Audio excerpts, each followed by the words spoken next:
You have now entered the Stormcast. Cruising speeds are set.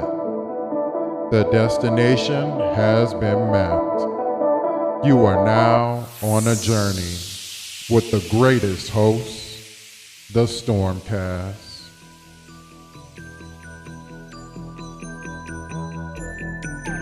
Action Jack,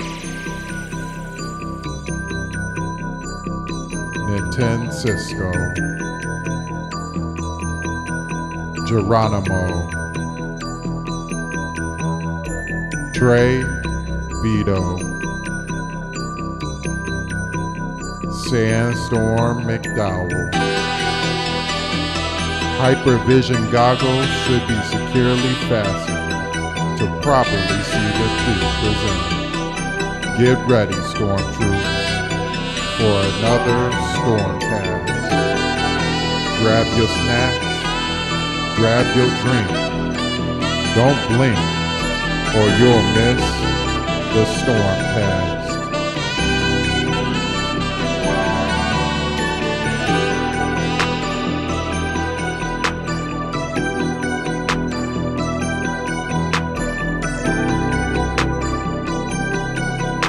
Here we go.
Turn this up!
What is going on, ladies and gentlemen? We are here with another Stormcast. Don't know why it moved over into that screen.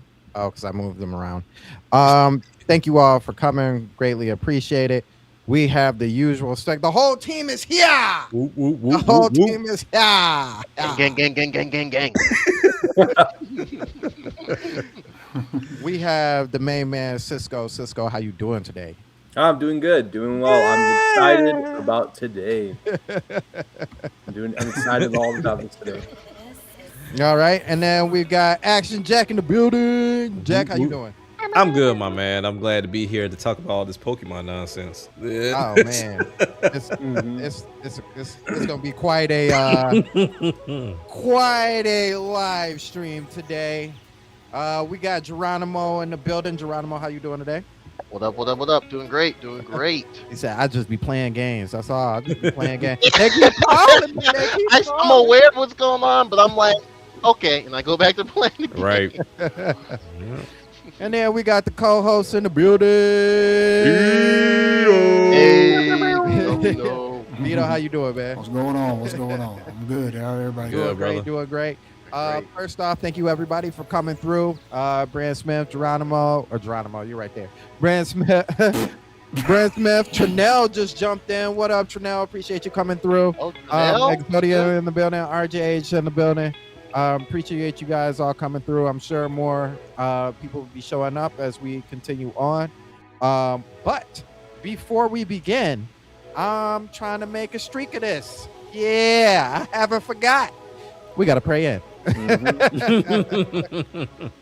So, Father God, thank you for this time that we have been given, that you have placed upon us. We thank you, Lord, for the amazing news that you have been putting into our hearts and on the social media, Father God, that it gives us good, healthy conversation to talk about, Father God. But we just thank you for everything that you are doing in us, through us, and for us. In Jesus' name we pray. Amen.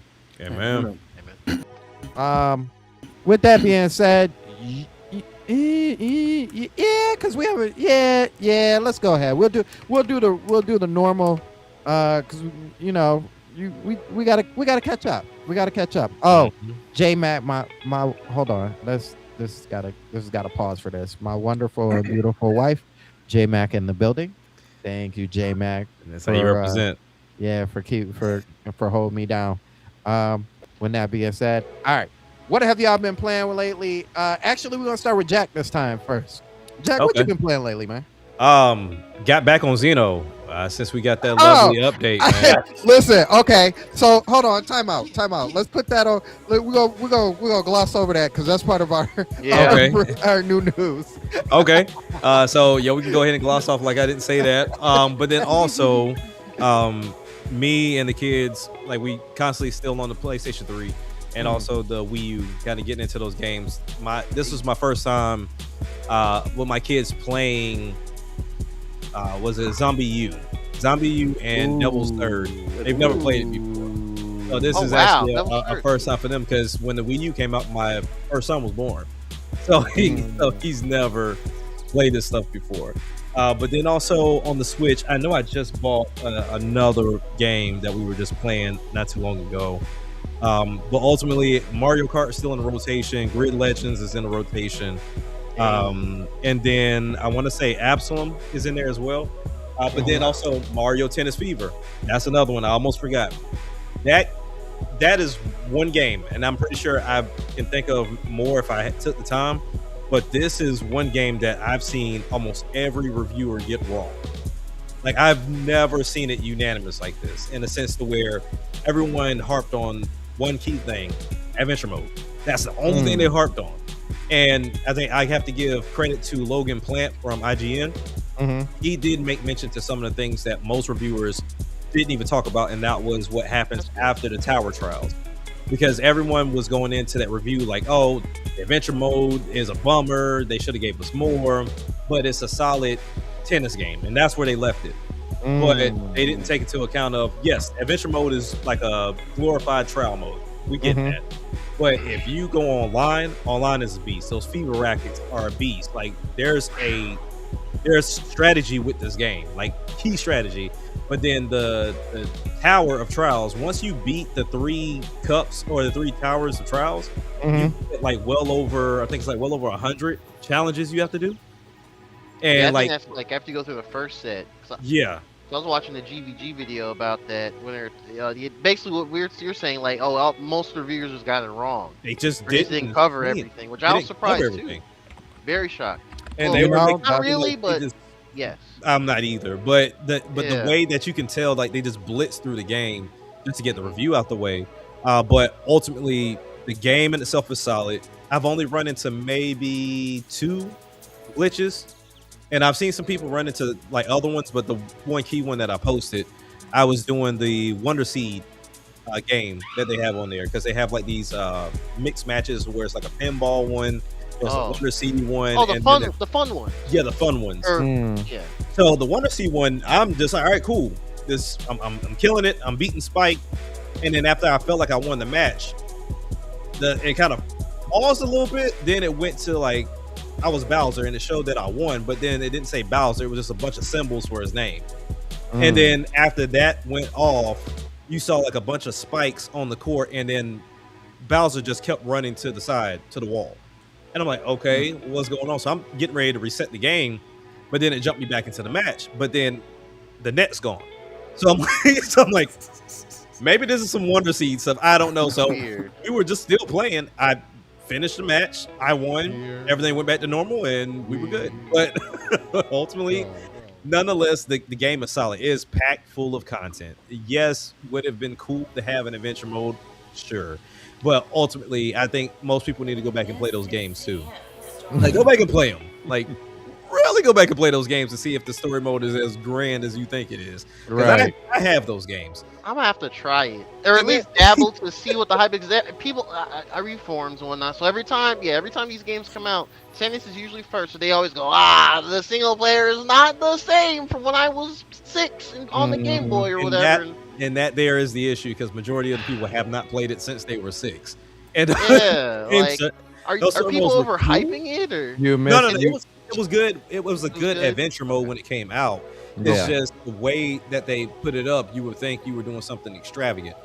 Okay. You wasn't. And so the only takeaway I would say is I don't understand why you're leveling up in this adventure mode because it's not like you're using that character ever again.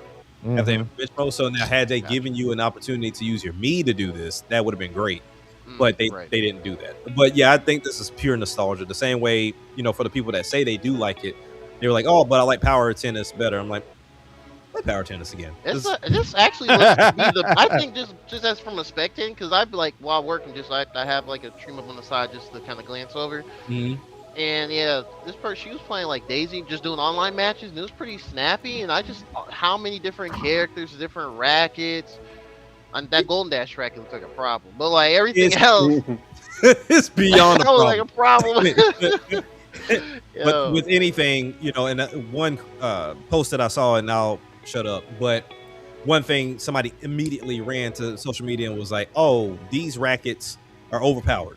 Like they need to tweak them." Like, no, because even somebody in the comments was like, "No, you literally been playing the game for 2 hours, and you think something is overpowered. That's more of a skill thing." And he was like, "I'm not saying that you're not good at the game, but you need to figure out how to work around it." And that's something that you really have to take into account. Because I wanted to use Diddy. Like Diddy has the right stats that I like, and then also I had the right racket. The problem was when I played against a Bowser that knew how to use power, I kept getting my behind knocked back. So every time I'm getting hit, I'm getting knocked back, and then he does a drop shot to where it lands right in front of the net. I can't get to it. That's interesting. I want to use Is Diddy Bowser. Is Diddy not like a speedy? I'm sorry. Is Diddy calling out like a speedy class? Speedy, but the I don't know how problem the is classes are in this one. he's speedy, but Bowser's powerful. So Bowser has his the top spin shot, and then dry Bowser has like the curve shot to where you can hit it, but it's gonna knock you back. So if they do it enough times, once you do the drop shot, which it just has no bounce, there's no way in the world you're getting to it. So the only way you can compete against that is to have that dash racket, that golden racket, to where you can hurry up and get up there. But then let's say you do that, but it's more of a dive. Now it's popped up in the air, and then star shot, bam, it's over your head, and you're done. So it's a strategic thing to where, like with Boo and Rosalina, their curves are stupid. Like That sounds all the right. way out, curve back in. So I'm using Bowser, and somebody was murking me with Rosalina because they could put it at the edge of the court, and I can't get to it as Bowser. So it's strategy, and I don't think anything's OP. You just got to know, and you got to learn and be with the right character at the right time, because Yeah. you got the wrong character and you match up with the right person, it's a wrap. You're done 7-0. It's over. It's like a sucker scissors. So it's actually good. It's very, very good. Like It very looks like good. the best tennis game in the series to It me. Just is. spectating, to me, it just looks like it. Like if you're not a multiplayer person, cool, I can understand that. But when it comes down to multiplayer, I'm not the biggest multiplayer player either. But I constantly play this game on multiplayer, and because of how fast it is, like I can press Power Tennis right now, and it's already on the press LR screen. Like it in less than 2 seconds. Wow. It's ready to play. Like it jumps you right in there. Sounds I found faster people with than no issue. CA. Yeah, like I want to do doubles. Like I haven't done doubles yet, but yeah, it's singles is tough. Singles is tough. I keep dancing between B and B plus. I cannot get to A because somebody shows up and just washes me. I just can't get it all the way up to A like most people have gotten so far. But yeah, that's what I've been playing so far. Okay. Nice. So it looks like hold on. I'm trying to respond to everybody. Boom, boom, bap, bam. All right. It looks like we got some of the subs they threw out what they've been playing. RJ said he's been playing Trials through Horizon. Got the Xenoblade Chronicle 2 edition. We're gonna get into that in a minute. But seeing that I beat X, thank you. That I beat Xenoblade Chronicles X Definitive last year, I'm not in a rush to go back right now. It's going to be a good long while. Yeah, that game is like in my top, dare I say 5, but definitely in my top 10. But it is also one game that like deserves to be played once every 6 or 7 years. Like it's definitely not a game that you can just turn around and play it again and again and again. It's too much of a game. Yo, what up, Prime? Appreciate you coming through, bro. Hey, Yo! welcome. All right, Cisco, what you been playing lately? I don't know if I said this last week, but I'm still playing through Golden Sun on the GBA. Yeah. Okay. I've been wanting to play Golden Sun for a really long time. You know, ever since I saw Isaac Smash all the way back when I was a kid. Yeah. And so finally we have Golden Sun, and I'm always like, I'll get to it. I'm playing a different game, and then after I finished up Chibi Robo, I was like, Golden Sun, that's the one. Like I need to get on that. I'm at the very end. I got impatient. I looked it up, and people were like, "Oh, the party rat is like at the very, very end. Like you're at the very last part of the game." So the game so far has been really fun. I really like. They have like a djinn system where it's like throughout the map there's the djinns and you can collect them. Sometimes they just join you. So other times you battle them. Yep.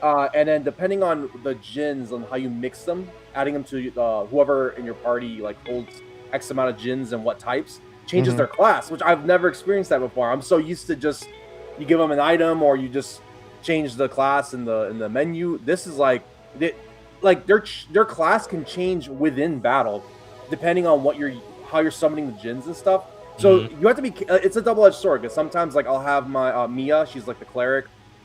So she has like an ability called Wish where you heal the whole party, and then but like if I used a djinn to like put the enemy to sleep, all of a sudden she's not a cleric anymore. She's like a seer, and she loses the wish ability, and now all of a sudden my whole party's low, and I'm like, I can only heal one at a time. Like, Sound like some class advancement stuff. You're kind of soft reset, low key. Yeah, like it's like I messed up. It's like and so it's been a lot of fun, but I'm really bad at RPGs, so this one I've heard is a little on the easier side of an RPG. So I haven't been struggling, so I'm happy about that. I'm glad I can just play it. If you haven't been struggling, then that means you should be good at the end. Because I got to the end when I played it way back when, and got to the end of the game, and you'll know you're at the final boss because they'll keep asking you, "You sure you want to go up here?"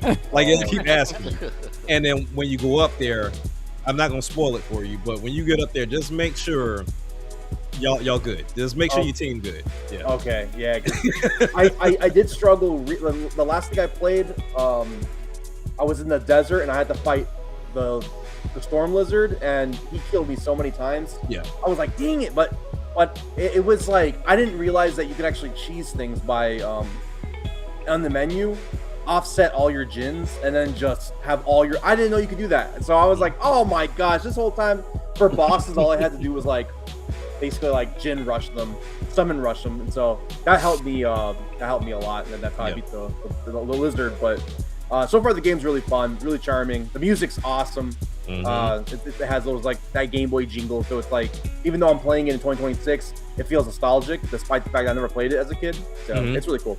Are you gonna play the sequel? Yes, so I'm gonna go right to the sequel. I heard that it's really cool. They have a code system where when you beat the game, you have a code and you put the code into the sequel, and then all your stuff transfers over. It's so cool. I think that's awesome.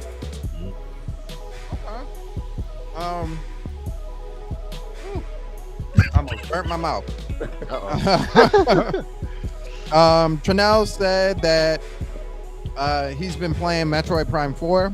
It's been a blast so far. The opening song through Grief, it gets me there every time. Good Grief. Yeah, I love So I'm hearing this might be up my alley. I'm not a big first person, and then also I'm kind of iffy on Metrovanias, but it seems like there's been enough changes to where a casual like myself might like it. You would enjoy it a lot then, actually. Yeah. You would enjoy it because it's like it still captures. It captures the Metroid Prime soul for the most part. It's just the way that it's designed. It's a bit more straightforward in sense. Yeah, it's very. It has parts of like that original trilogy stuff, but it's still out. You'll definitely enjoy it for sure. Yeah, Just I agree. Yeah. whenever you get to it. And then J Big. Thanks, man. Appreciate you. J Big said he beat Res 6 last night. I know he kept throwing up stuff on Twitter. Oh, you and read been playing. Yeah, been playing Tomb Raider and Marvel Cosmic Invasion. What up, Dark Boy? Appreciate you coming through as well. All right, Geronimo, what you doing? Yeah, I've been playing a bunch of, but a little bit of a lot, I would say. But I'm a rapid fire most of these. So more recently, there's this indie game that came out. It's unfortunately it did not develop for Switch 2 or Switch or anything, but it's called Aerial Knights Drop Shot, and it's a very unique game. It's basically you're skydiving. Oh, is that game you posted? It is, yeah. yeah. You like shooting with your finger? Yes, it's like the levels you're just skydiving for 20 seconds, maybe 30. It's really brief. It's really arcadey though. Like I've kind of just been taking my time with it because I can tell there's at least 50 levels, and each one goes like that. And there's like 4 levels in the boss, and yeah. So, but it's really fun. You're basically skydiving with this one dude, and he's finger gun shooting lasers at other skydive people, and you have to reach the bottom and knock them out, preferably all of them in one go. But as you go through some of the levels when you're skydiving, you have to avoid stuff, other obstructions. They may be shooting at you, they may have shields, so you have to shoot them twice, and you have limited ammo. You just don't drop down, you got like infinite ammo. Like you have like maybe 8 shots, and when you run out of the shots, you can't just reload unless you shoot a balloon that's also within your vicinity when you're skydiving. So it's a little bit of strategy with it. It's not like super fast paced as far as like you're skydiving like rapid speed. It's kind of like a slower descent. Think like the original Pilot Wings when you're doing the skydive training levels. It's kind of like that, but first person. And you can go through rings to increase your speed to get to the bottom. Because sometimes you have to catch up to the enemies to get them. But that's been really cool. The other game, I actually need to put more time into it, is Reloaded. And I forgot to talk about this last week, because I actually played this last week, so my bad. I think Sandstorm, you saw me mention it maybe once on Twitter.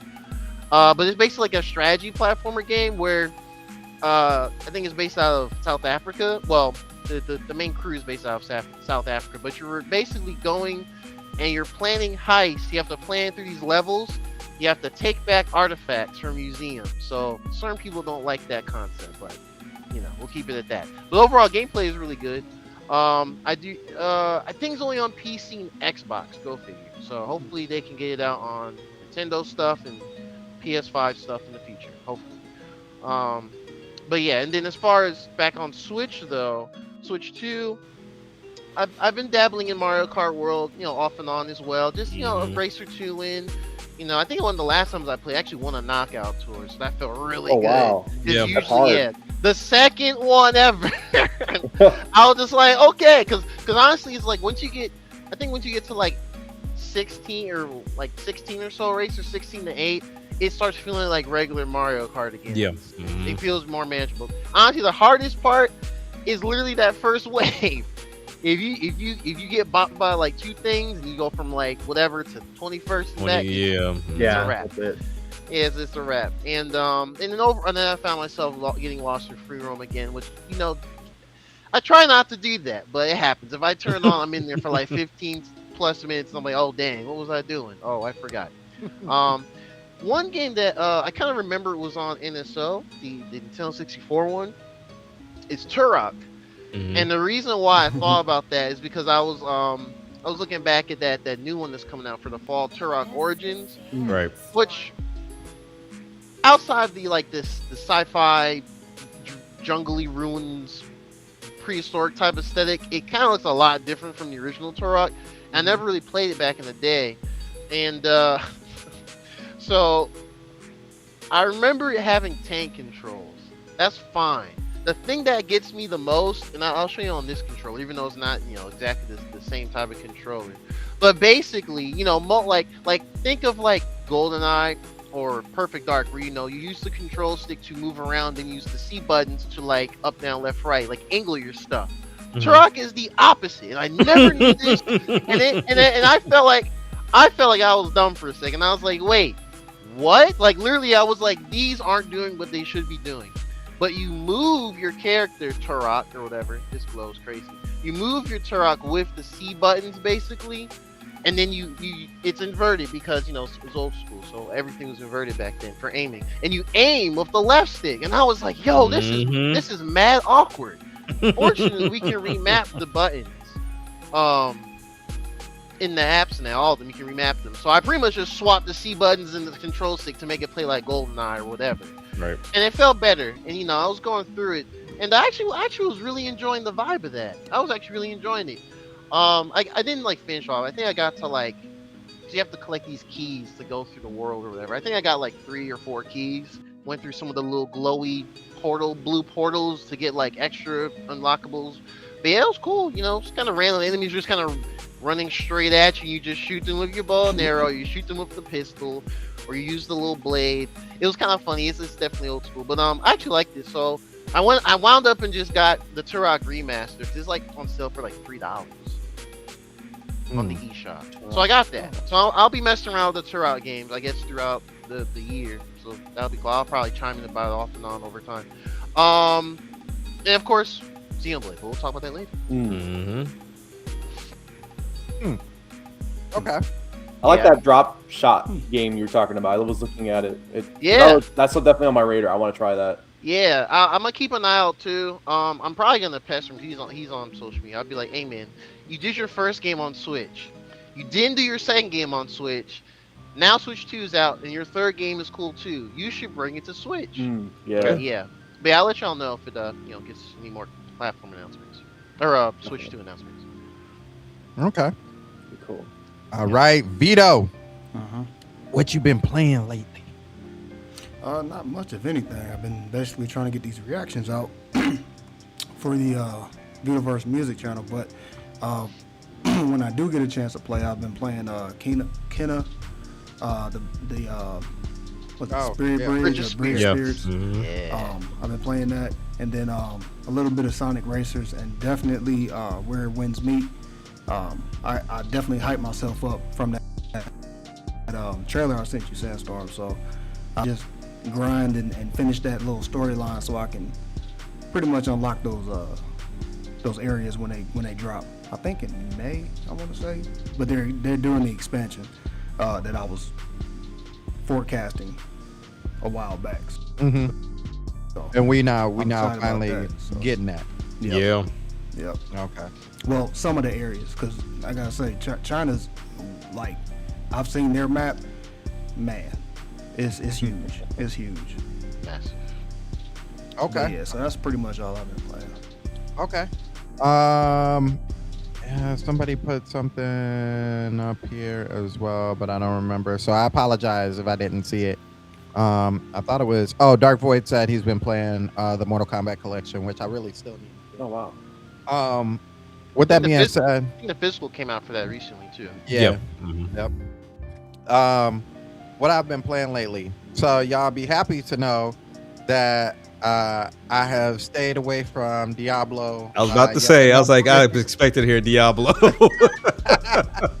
Healing. Stayed away Healing. from Diablo for another week. You know, I've gotten away from the addiction. Mhm. that is Diablo. I picked up a bunch of games and I was planning on beating a bunch of games. So I played Tears of the Kingdom, and I'm in the last area, which for me is the desert. Talk to the princess, dealing with that whole stuff. Haven't really moved forward on that. But I still got to get to the dungeon part. So still looking towards the dungeon part. I'm saying all this because I'm really actually messing with Vito, because last week he was like, bro, I swear I heard all this before. Yeah, now you're Oh, saying yeah. it backwards. Now you're saying the exact same thing, but now you're saying it What's backwards. funny? You're saying it backwards. I'm catching it. I'm definitely catching it. You definitely saying it backwards. The exact same thing. Nah, but yeah, no, I've made a lot of progress in Zelda, but the same thing happens to me that always happens, is the ADHD just grabs me, just be grabbing a chokehold in the worst way. And I be trying so hard, man. It be hurt when you be trying so hard. You be like, I just gotta finish. But what is that? What is that? Dang, I gotta know. I just gotta know. And that turns into a whole nother adventure. Got back into Cyberpunk. Played a few missions in that, which I'm really happy. Actually, I pretty much play every single game that I had, that I have currently that's in my backlog. I put a little bit of time in everything, just because I've had time and room enough to do so. Played a little more Bonanza. Actually, Bonanza was the only one that I didn't play. I was gonna say Bonanza, but I actually put in some time into Red Dead. And played a little more Red Dead, but yeah, overall my 2 or 1? One. On the Switch. It's on the Switch. Okay. Yep. So had the opportunity to play a lot of games and get closer toward the end for all the games that I have been playing. Just haven't gotten to the end. Now, what's crazy is and I wanted to ask y'all this question, because I asked shout out to J-Mac. I actually asked this question earlier, and it might just be me. But I was playing Final Fantasy VII, right? And, I've been playing for a little bit, obviously out of the main area and everything. And I went into the main screen, and, it shows I have Tifa as my partner right now. But it shows Cloud and Tifa. And I got to looking at Cloud, pause. And I'm like, man, did they use some sort of, either they're really, really, really good at drawing, or did they use some sort of actor for that pause menu face? Because it looks like the chin looks a little more real than Tifa's. Tifa, you can clearly see she's definitely a video game. But there's parts of Cloud's facial expressions is that really all drawing? So yeah. I haven't paid any attention, to be honest with you. I guess next time you go into the pause screen, just take a look. It just Okay. I would say it looks more realistic, if you would, than even how he looked at Advent Children. Okay. But yeah, no, that's just food for thought. But anyway, if you guys have any other games that you have been playing, Dark Void said he's waiting for Resident Evil 6 or Resident Evil Requiem. We got 6 days to go, which I'm excited. Please leave it down in the comment section below. But now we are moving on to some news that we would call breaking news. You have. Oh, I completely forgot it. I completely forgot it. Oh, you messed it up. Yeah. At the end. Yeah, it was right there too. It was right there. Womp womp. Right. I know, right? I know, right? Write it down next time. Yeah. I'm gonna have to Another put it in news. my notes. Yeah. So we actually got two pieces of breaking news. One is a little less meh, and the other one is a little more exciting. So we'll go with the meh first. This piece in breaking news, it is heavily rumored that Sony has now decided to move the PlayStation 6 from 2027 back until at least 2029. This rumor came, I want to say, probably like the middle to early last week, maybe even the middle of the week prior. We just didn't get an opportunity to talk about it. But Jack, how you feeling about Sony pushing back the PlayStation 6? They just trying to give Nintendo time to build up, the Switch 2 before they come and obliterate it. No, I'm just playing. Anyway, Is it wrong though? No. No, honestly, I mean, this is one of those things to where, even though we're hearing news about it being pushed back, I think they're only going to push it back until this RAM stuff settles down. There's really no reason for a PS6 to come out. I mean, honestly, there was no reason for a PS5 Pro to come out. I think this was just a way for them to finally find a way to test some of this PSSR stuff to see how they can possibly implement it. Because, like I said, I mean, Sony and Microsoft have gone the way of power. And eventually, you can't brute force your way to everything. And now we're in this realm of software doing all the brute force without you having to use so much hardware. And I think, the first sign of that for me was with Google and their Pixel phones. For the longest, they were using the same camera, but they were just using software to make the pictures look on par as Apple and everybody else. So eventually they did, enhance the actual camera itself, and it just made it even better than what it was. So looking at Sony and going into the PS6, honestly, it's not anything that's needed right now. There has not been a single game that has tested this hardware. And if anything, if I have to be honest with my own opinion, the reason why we are where we are now is due to them and Microsoft, like constantly trying to push boundaries when in reality, most of these developers never mastered what they did in the last two generations. Like, I get it, wanting to cater to a Rockstar or cater to a Take-Two or EA or whatever, but then you stop and you look at, one, how many games they provided you, and then two, what their games actually did. And really nothing. I mean, like, honestly, the only way that people woke up from Call of Duty is because Battlefield showed up and was actually a good game. So it's like, there's no reason for that new console to even be talked about right now. If anything, and I said this before, if you're gonna bring something out, do that handheld if that's what you're really serious about, and really think about doing what Nintendo's doing. I mean, you're not opposed to copycatting, so let's not brand new. So go full on hybrid and call it a day. But honestly, there's no reason for that system to come out anytime soon. PS5 has long legs, so does the Pro, and whenever the 6 does come out, at least it has to have a decent starting library. And we see developers struggling to push anything out shorter than 6 to 7 years. So what's the point? Like, you still haven't gotten Wolverine out. Even if we're going by the leaks that they had, we still haven't seen the Venom game. Most of their IPs really haven't churned out anything because they were going to go the live service route and had to, for the most part, dial that back. You just let go of Blue Point. So it's like, you don't have a leg to stand on at this point to move forward. There's not an IP that I'm like, yes, that's the one. Let's move on. Because now after Wolverine drops, the ball falls into Intergalactic's hands at that point. And I mean, as much as people keep saying GTA 6 as if that's an exclusive, that's not like a PlayStation exclusive. Will it sell? For sure, but it has nothing to do with Sony per se. Sony's still going to take hits regardless of what GTA does. But yeah, that's my stance on it. Honestly, keep pushing that thing back. Don't even talk about it. Just let this be like the one we think this will be the last one until everything kind of calms down, and then go from there. Okay, Vito, you think PS6 is needed sooner than later? It ain't needed at all right now. Thank you. Honestly, you know what I'm saying? Like this whole battle of 5 years and then let's switch it up.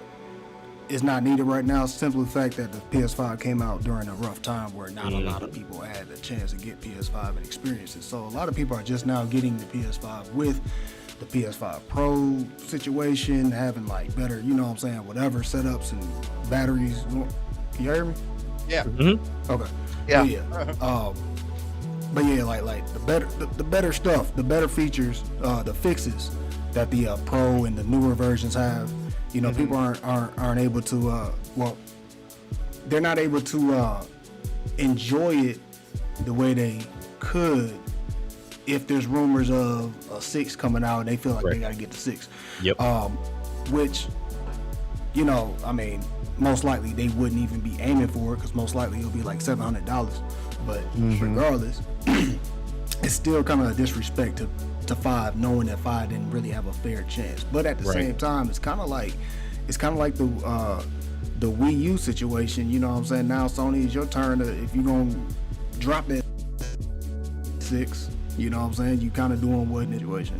You know what I mean? And just kind of like snuff that out, and it would be unfortunate, but at the same time, like I said, a lot of people have got their PlayStation 5s, but let's enjoy it. Let's not rush this 6. Let's not, you know what I'm saying, like get us all hyped up that they're trying to release it as well with the Grand Theft Auto 6 situation. You know what I'm saying? I can see that being like some kind of, you know what I mean, like get the PlayStation 6 and Grand Theft Auto 6. You know what I'm saying? Get you a nice little. All I need to do is add one more 6 to that, and I'll be all the way out. I'll be all the way out. Hey, there's a 600. PS6 with GTA 6 for 600. Like, 600. Nah. Okay. Yep, I'm out of here. But definitely, I don't think that's a nice or a smart move right now. I think they should definitely not say anything about that and kind of let us linger. You know what I'm saying? I'm glad they're pushing it out, but or pushing it back or whatever. But don't talk about it again. You know what I'm saying? That's why I look at it. Like Sony, you mess up on a lot of things, and that's what you're doing right now when you're announcing, you know, 6 coming soon and all this other stuff. And yeah, I mean, but you know what? I noticed that's a trend with their whole. I mean, this is different departments, but that's like a trend in their whole company. Like, they'll announce some projects, like especially in the movie side, and we're like, dude, why are you announcing that? You know what I mean? So like the Noir, what's that new Spider-Man that's coming out on Amazon Prime? Oh, Noir. Noir. Oh, they got Noir coming out. Noir. Yep. Yeah, but nobody's asked for that, and on top of that, we waiting on Brand New Day. So why are you announcing that and showing the trailer for Noir? I want to see Tom Holland's joint. I want to see what happens with the symbiote and all this other. You know what I'm saying? We've been waiting on that stuff. Like, we don't want that, the black and white Spider-Man. We want colorful Peter Parker. You know what I mean? But they have a track company, you know what I'm saying, announcing and doing some stuff there. It's kind of like, hey, you don't need to do that right now. Right. Let your other stuff sizzle. You know what I mean? So, yeah. Okay. Well, in our next bit of news, we've got. I just had to wait to hear the Samsung part. We've got Xenoblade Chronicles X now finally getting the 60 FPS version, i.e. the definitive. I don't know how you have another definitive over definitive. The real, this time we're serious, definitive version. Switch 2 edition. Switch 2 edition. New edition. New edition. So with that being said, Cisco, have you had the opportunity to play with the 60 FPS on? I only did it handheld. I haven't done it on the docked yet. Okay. Yeah, I woke up because I had recently uploaded a video talking about the Nintendo Direct, and then I wake up in the morning and one of the comments is like, "Well, they announced the X, Switch 2 upgrade." I'm like, "What?" And I'm like checking going on Twitter and everyone's talking about it. I'm like, "Finally!" We've only been talking about it since like the Switch 2 dropped. Like, oh, finally. Yep. So yeah, I bought that instantly. I didn't even wait, and You didn't take issue with paying for it? Wait, what? You didn't take issue with paying for it? $5? $5? You actually paid for that? That's less than a Little Caesars pizza now. Like I'm good. Like $5. Hey, people. I saw all the people crying about the Xenoblade X having a $5 Switch 2, but I'm not gonna forget. See, Cisco, don't forget that bunch of the crybabies were also crying when Animal Crossing got a free update. Yep. Why are we getting an update? Why is it free? Why is Nintendo doing this? We still need online to do the blah, blah, blah, blah. Oh my gosh. Like, all right, it's free. It's free. But this is just their marketing way to make sure the fans aren't leaving because they suck. All right. Who's saying that for real? Twitter, man. Man, that's so funny, man. So I'm like, if it's $5, you cry. If it's free, you cry. It don't matter. But the thing is, it's like, okay, if it's not worth it to you, we'll get into this later. We have other news to talk about. But one of my stances on all this is like, if I'm asking for it, if it's exactly what I want, I don't have a problem paying for it. This is exactly what I wanted. I wanted X to have a Switch 2 update. I'm not gonna complain if it's $5. That's what I wanted. They did what I wanted. They put the effort, put it out. I wanted that. $5. There you go. Yeah. Supply demand, baby. And so I booted that up and I didn't play too much. I think I ran around. Mm-hmm. I couldn't tell that much of a difference. Handheld, it ran smoother, definitely. Like definitely it's that 60 frames. It's nice. But I haven't had a chance to put it dock and see how it looks. Yes, sir. That's man. Dock is the real deal. Man. It is. That was how wait. Here, I got my monitor here. It's ironically funny because most of the banter that I hear about it is that Breath of the Wild and Tears of the Kingdom and all these other games you can get the digital upgrades if you have the NSO expansion. So why isn't it on there? And I'm like, oh yeah, see, that was for us day ones. You know what I mean? That was for us original Switch owners. When we moved over, they said, here you go. These are the games we know you like, so you get that. But is that going to happen every time? Nah. Probably. No. Probably not. I think that was we want y'all to get Switch 2s day one. As many of y'all as possible. That's all all y'all it didn't was. play Tears. Get a Switch 2 day one. That's all it was. You love Breath of the Wild. You didn't play Tears, then I get it. Switch 2. Right. Oh, okay. So I'm looking at it now. Ooh, docked is different. Right. It almost looks like a whole different presentation. Oh boy. I can see my character so perfect. He's not pixelated. Yes, that's the thing. You zoom in, you can see everyone so crisp. You hit the short button to do screenshots. Man. Yep. Man. Amazing. Bro. Well, I guess that goes without saying. I'm asking both Jack and Geronimo. Have you played? What's your experience with the new 60 FPS? Go ahead, Jack. You mentioned it from the jump. Go ahead, because I'm gonna definitely just go all in. Let me establish this. The rumor when it came out, or not even a rumor, but when people data mined it and found the 60 frames in there, made me stop playing the game. Like I had gotten to chapter 10 in the game, and I have been thugging through because I originally played it on the Wii U as well, so I have been pushing through, but you definitely notice some hiccups and some issues there as you're playing the game, especially when you start getting into certain levels and there's a lot of monsters on the screen, as well as if there's storms happening, whatever the case would be. Like there's a lot going on.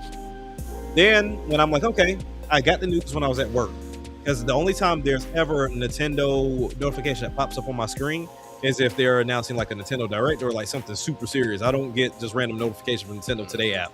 So when I saw that, I was like, oh man, I can't wait to get to the house and see. Like, I didn't care if you were charging or not. I did not care. So I get to the house, pay the $5, download the update. The home screen, like the title screen. I'm like, this looks smooth. Yeah, I was like, whoa, boy. I was like, yeah, it's time to get in. So I'm thinking, I was just gonna do like you, Cisco. I was just gonna get in, run around, see how things look, how I felt. Like I dug in immediately. Now, granted, got washed immediately because I forgot how to play the game. It's been a couple of months since I touched it. Wow. So I'm like, okay, well, how do I do this again? And how do I do that? And then like, what was my build at this point in time? So I'm like, okay. But finally I started getting everything together, going back and watching some like old YouTube videos of like things you can do, and then kind of going back and just testing the button to see how to play. And man, I've been having a blast. Now I'm still trying to figure out the whole like build/scale build thing, because I feel like with me being level, I think we're like level 46 right now, and even with like some of the enemies being in the white, I'm like, that battle shouldn't have taken as long as it did. And then like me, I still should be able to go in there and compete with yellows. Like that's why I was like, okay, I gotta like fix some builds. Oh, were you like on foot and they were like much bigger? No, now those I never touch. I always get my scale for that. Now, same thing with my scale. Like my scale is so slow to attack, and it can get beastly when it want to, but 9 times out of 10, that early scale time is just like, ooh. Like I gotta figure the scale stuff out, because right now we're in like level 30 scales. Like I haven't gotten to like level 50 scales yet. So playing it though, man, like getting into it, getting invested again.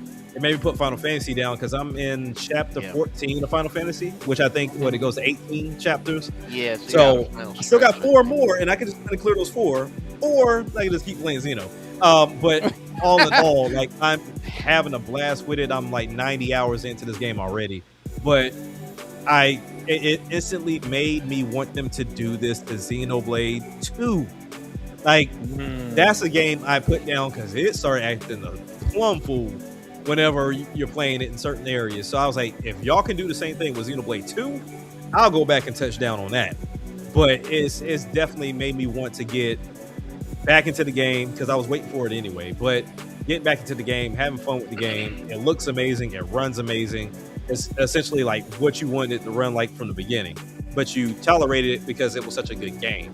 And that's one of the key things I love about Nintendo. Like no matter how their games look or run, gameplay is going to be peak for the most part. And then if they go and they add the extra sauce to it, it just sends it on home. Like it's on point. So yeah, man, I'm enjoying it. I mean, I'm thinking about when Geronimo started talking about his, going to grab my Switch, because I can, you can actually do that because it's portable. And just start pulling it that way up, man. But yeah, man, I've been loving it, bro. Okay. Yeah, Geronimo. All right, so when the update happened, I literally got up this morning and I looked at my group chat and saw one of my friends added me. He just said patience rewarded, and I was like, open the app, trailer, and I was like, no way. Now I gotta put down Final Fantasy VII Remake. Yeah. Oh, I was like, no. I mean, I'm not super far. I think I'm like chapter 9 or 8 or 9. I just got the Walmart. That's where. Okay. Yeah, so that's where. So a little before halfway, but yeah. And I saw that and I was like, yo. And I was like, well, let me freshen real quick. Let me go on the eShop. Saw it was $5. I was like, okay. I forgot I even pressed buy. I just went so fast through the menu.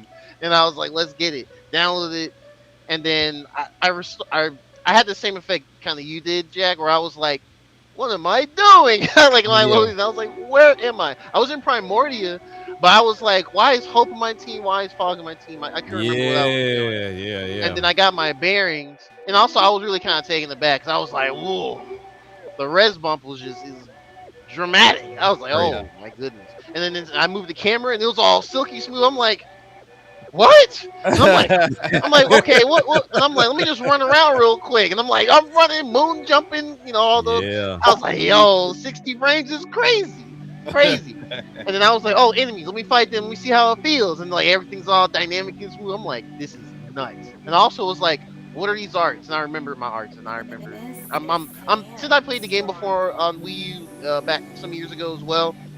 I've been really taking my time with it. What is it? I've only been like I'm the main quest is to do the little things to get the scale license. That's where I'm at. But I was just doing 1 or 2 side quests, and I was just pretty much just leveling up the class as much as I can. So I think I'm going through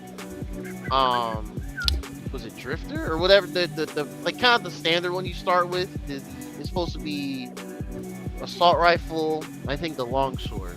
But since I've already maxed out a few other ones, I'm using the photon sabers and what's the other weapon I'm using? Oh, photon sabers and Is it the one with the ray gun? Oh, you're talking about. They're basically like lightsabers. You have 2 of them. You do like them crazy spin moves and stuff. They're really strong ether damage or beam damage basically. And then I forgot the other one. It was like a ray gun or something. I forgot. But anyway, no. It was an assault rifle because I'm in a new class. That's right. So photon sabers, assault rifle. And so I do that. I run around. I go to New LA, and I was like, cool. About the same as I expected, just 60 frames, and ran through the car just to make. Actually, I purposely ran through the car to make sure I clipped through it. I was curious. I was like, what if they snuck in like, oh, these are objects now or whatever. I was curious. And you know how I was into this 60 frames? I didn't fast travel. I ran from that beach that's right before the little bridge that leads towards Silver Limb. I think that's where. That upper area. There's a lower area. There's an upper area. I ran from there all the way to New LA. I even ran. I was like, "Where's the entrance?" I'm like, "Where's the entrance?" I was like, "Oh, it's this side." Okay, cool. Ran through there, and then that's why let me run through the car. I ran through it. Cool. This might piss somebody off on Twitter. Who cares? And I go all the way up to the barracks, and I stop. And I'm like, "Okay, let me work." Fast forward to the to Thursday or yesterday, whichever. Because I saw some people online. They were like, "Oh man, this is a disappointing update." And I'm like, oh boy, here we go. What's wrong? Is it? And then they were like, it's not just the $5. It doesn't look good. I'm like, what are you talking about? I play Doc. Like, what do you mean? Like, I wear glasses. I things are corrected for me. I can see it looks good. And then someone was like, oh no, handheld. And I was like, handheld. Oh my goodness. And so I will say, so I did, and maybe it's because I started in New LA. New LA just, it's just a city. It looks drastically different from every other natural area. But I took it out of the dock, layered that the next day in the evening, and then I turned it on, and I noticed. Now it doesn't look like unclear or anything, but Monolith Soft, I think they're still using their in-house upscaler tech that they've used for the other Xenoblades, and they've improved it since 2 on Switch 1. But when you move the camera around, there's like a very slight shimmery type effect. That's the only way I can describe it to me. It's a shimmery effect, so I noticed it, but it didn't really take away from my enjoyment because I was still like, "Yo, them 60 frames." That's pretty much been my feeling the whole time revisiting the game.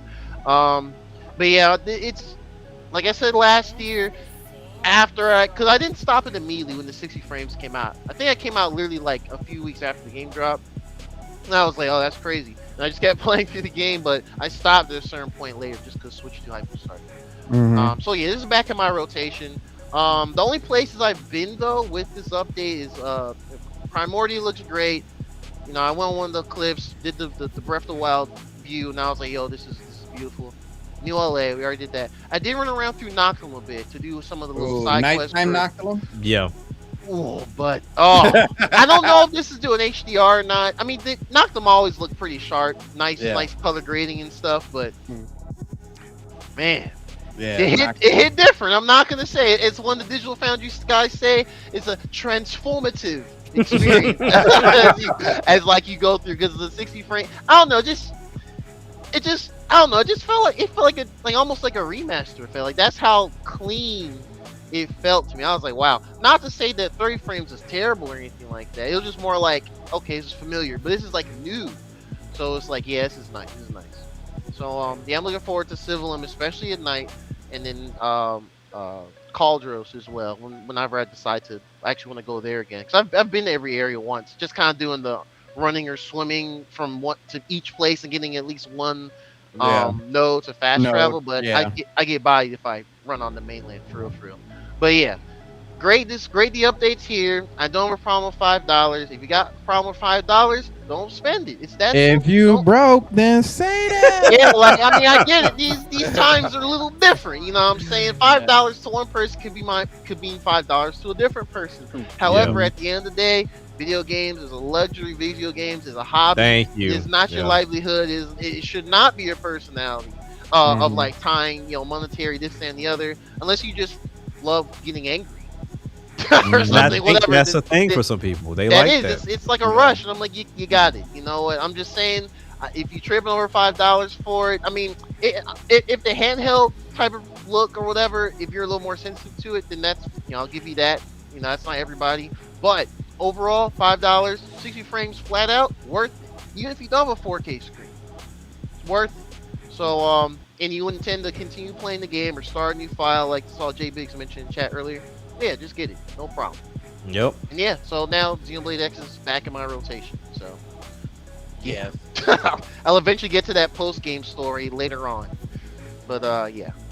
Yeah, so I checked out the game as well. Paid for the little $5 for the 60. Was thoroughly impressed. It definitely and no perfect. Listen, look at God. Yeah, I'm gonna say that. Look at God. Look at God. Was it last week? I was just like, guess what? I found my Xenoblade Chronicles X. Right. Oh, okay. I mentioned that when I posted on Twitter as well. I was gonna be like, yo, Sandstorm, thank goodness you got your copy, bro. Cause like it was like you got it, and God was like, bet. And then Nintendo, then Monolith Soft, let's press the button. Nintendo, upload the video, push it on the app. He didn't found his game. He done found it. I summoned the Monolith Soft, push the button. Nintendo was like, who pushed the button? Right. My bad. I didn't mean to push the button. Oh man. Yeah. But yeah, it's definitely, if you have the opportunity and if you have a 4K, because I know everybody doesn't have a 4K TV. If you have that game, you have Switch 2, and you have a 4K TV, there's no reason why you should not get that upgrade. I'm not gonna give $5 out to everybody, but listen, if you need that help, I'll let you boy. With that being said, y'all know the daily. Let's see if we can do this right this time. And this was your breaking news by SNN, brought to you by 60 frames per second. We love that. We love that.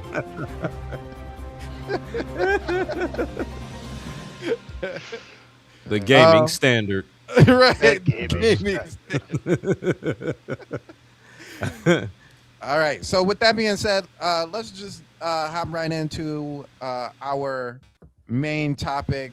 Some of the news that broke the internet, apparently, which is wild. This is crazy because I don't think we ever saw this coming. And there's a whole lot of topic here, but the games both actually. I'll put it up here, but the games both Fire Red and Leaf Green got officially announced for Switch. Is it for both Switches, right? Switch, yeah. Mm-hmm. It's a Switch game, yeah. So Yeah, it's a Switch game. Yeah, so got announced for both systems just yesterday, I want to say. And this was huge news. For anybody who's living up under a rock, Pokemon is probably the biggest franchise in the world, or one of the biggest franchises in the world, especially as a overall franchise. When you're talking about gaming, you're talking about cards, you're talking about TV, you're talking about plushies, toys, all those things. Pokemon is one of the biggest things. And so real quickly here, before we go into this conversation, y'all know what we got to do. We got to go ahead and check out the trailer. So here is the trailer for the official announcement for Pokemon Red and Green.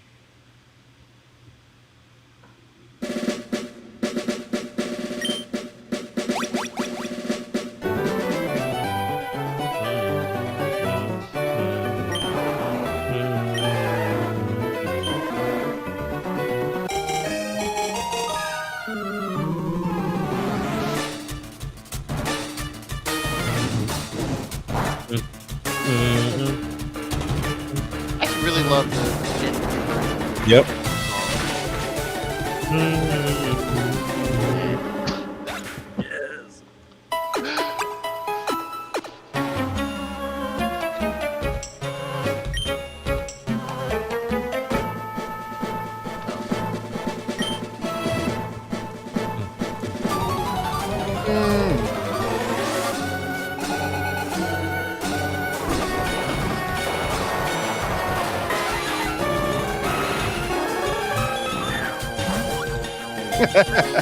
The levels of Immediately. Teenage Dragon Knight. They just know, man.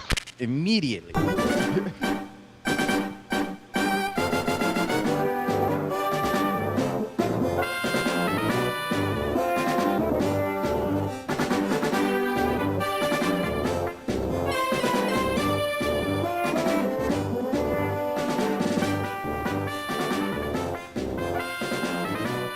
February 27th. All right. So with that being said, as you guys can see, Pokemon Switch or Pokemon Fire Red and Leaf Green are showing up on the Switch, which is huge news. Yeah, it really is. Jack, what do you make of all of this? When I first saw the announcement, I was kind of confused because I was like, well, one, we got Pokemon Day next week, so why are they announcing this now? Mm-hmm. And then two, I'm thinking about why these games in particular, right? Mm-hmm. None of it had any rhyme or reason to me as to why this was popping up the way it was popping up. But nonetheless, you know, if you ever want to tug at my heartstrings, always show me the first 151. That's gonna always be my go-to. Now, am I purchasing this? No, because I played this way too many freaking times. Like I think also too, playing the new Pokemon games have really spoiled me in the sense of like HMs and how you battle. Like ZA for the most part has ruined mainline for me. Arceus was the same way. Well, like not even Arceus, but yeah, the way that you play in ZA of like just moving around and attacking that way. Yeah, kind of ruined it for me. But nonetheless, if there was you know, the Heart Gold or Soul Silver, I'm right there.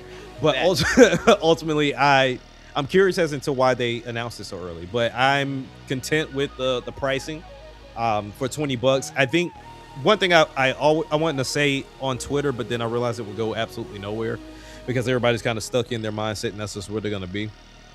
If we do comparisons, right? We were just talking earlier about how the original ones came to the Wii U, and those were priced at like $10 a piece, right? Yeah. These are the GBA remakes, and they're pricing them at $20. Now, of course, anybody will say like that's too much money because they feel like the years on a game and it's not modernized and it's not this and it's not that, so they feel like Nintendo or the Pokemon Company or Game Freak didn't do any work. They just went, pressed the button, and it fell on there. That's not how that works at all. Like if it's not native in any shape, form, or fashion, then you're gonna have to do some work. Even those ROMs y'all keep talking about downloading, somebody had to do work to make that work. So like it's not it's not just going to work just because your PC's got a 5080 in it. That's not how this functions. I'll throw in too, just because Nintendo sued all these companies, they didn't just take all their work and then Nintendo was like, oh, they did all the work. Here, let me just go ahead and grab this and put it in. But people have that idea like, oh, they sued them and then took their work and put it on there. That's not how that works. Like the Switch is not a PC. Right. The same way I couldn't take the same emulators from one PC or from that was meant for Linux or work for Mac and work them across the same board. If the person that makes it tells me that it's not for all OSs, then I just can't do that. That's not how that works. But anyway, if I look at outside of the emulation, outside of these just being like, you know, just games put on the Switch or be compatible with the Switch, but they look like the GBA versions with, I'm assuming, Pokemon Home compatibility in order for you to move some stuff around. You also have to look at value of a franchise. Yep. There's one thing that I've seen on Twitter for the past couple of days, constant comparisons to other companies, to Capcoms and the Segas and everybody else. Tell me where the values for their games right now. Because Street Fighter is constantly on sale. Like that Street Fighter is constantly at $19.99 on my Switch. Yep. Like it's without the DLC, but it's constantly $19.99. So it's like you have to understand Pokemon Company their fan base, real fan base, not the ones that claim that they're fans or the ones that get dubbed as fans, but those that genuinely rock with Pokemon like that, they love this idea solely because, for one, it gives them a place to play all their Pokemon games on one console, but also two, let's say you don't have this cartridge at all. The prices for this cartridge for these two games is disgusting. Like, these are $100+ right. games. I was telling my friends that. I was like, hey, because he was like, oh, the price is probably bad, right? I'm like, my other friend was like, no, it's 20, but this and the other reason. And I was just like, hey, just look up them other prices. Yes. And he didn't really say much after that. It's like, Right. it's expensive. End the conversation. And so that's where you have to understand that, granted, let's take out the actual physical copy, and we look at the digital game. There's value. The reason why Nintendo doesn't just go and put their games on a permanent $20 to $30 price, because of value. For most people that complain about it, you don't have anything of value. You would want the house that you purchase to continue to increase in value. Right. But if somebody came to you and say, "Oh, it's a 20-year-old home, you should sell it to me for $150," when you bought it for $300,000, you look at them stupid. Things accrue value over time. Right. Yep. The same way a Pokemon card from the 90s can sell for $6 million freaking dollars. We, as the consumer, determine what the value is going to be. And for this fear mongering of, well, they're setting the precedents for other people to do. No, they're not, because no one's on the level of Pokemon to pull that crap. Like, nobody's like, I dare. Let me think of just one game. Let me see. I dare Digimon, or who makes Digimon? Bandai, whoever Bandai? Bandai Namco. Yeah. Tell Bandai to drop the original Digimon from PlayStation for $20 and don't upgrade nothing. See how many times? Tell me if it's selling. Tell me if it's selling. I don't even think it's sold when they dropped the Monster Rancher 1 and 2. It didn't, and it's not going to. But I understand some people wanted the route of NSO as well, which, I can understand. But at the same time, rewinds, saves, like, Pokemon Company does not want you finding ways to work around copying and making different copies of Pokemons and moving stuff around. Like, I get it. Like, they're very, very, very careful with their IP and their Pokemon. But all in all, just to kind of close out, I don't have an issue with it. I'm not picking it up because I just played it way too many freaking times. But I'm not picking it up. If another one comes out, Heart Gold and Soul Silver, I'm right there. But I don't have an issue with anybody purchasing it because I honestly don't care. They don't pay my bills. If they want to buy it, let them buy it. But at the same time, I also don't think this is going to affect the scope of gaming. If you want to complain about the scope of gaming, look at the two that's suffering right now. The ones that's letting people go and letting companies go. Right. That's the ones that's affecting gaming right now, not $20 Pokemon games. So with that being said, there's some features that this game won't have. And kind of want to talk about a little bit of the theories that we might have as the reasons why. I'm definitely going to start off because I got my own theories. But some of the things that are included as there won't be in-game trading, if I remember correctly, or online battles to the game, which a lot of people are like, yo, that's absolutely crazy. That's absolutely absurd. Why would they do something like that? To me, you know what? I'll go ahead and say it. But to me, one of the biggest reasons why I think there won't be any online or in-game, and we got this news the same time that we got the release of both of these games, but the biggest reason why I think that they're not going to be there actually is solely because of Champions. Yep. Yep, exactly. And I shouldn't be surprised, yet I'm surprised people do not come to that very easy conclusion. Unless you just forgot it existed, that's one thing. But if you know it exists, it's very obvious that's what it's for. So. Yeah. I think it's going to be that hub moving forward. Yeah. Exactly. That's how they're probably going to dictate rule sets for the games in like a universal way. So. I like Jack said, I think there's going to be some sort of use of home at some point. But outside of that, like, there's going to be no more let's create the battle systems and all that stuff for Pokemon games. It's just going to be straight story from this point on. And if you want to do online battles, you move it to home, and from home you play that. Now, I will also say, I think it would be cool that they have a classic mode, or by generation within Champions. That'd be So nice. you can play Generation 1, 2. I think 1 and 2 are together. Generation 1, 2, 3, 4, 5, and then so forth and so on. That way there's still some room to actually pick up more Pokemon and play the game. But overall, I think that's the reason why that online aspect is not there. I don't think it has nothing to do with them not being able to get it up or any of that stuff. Pause.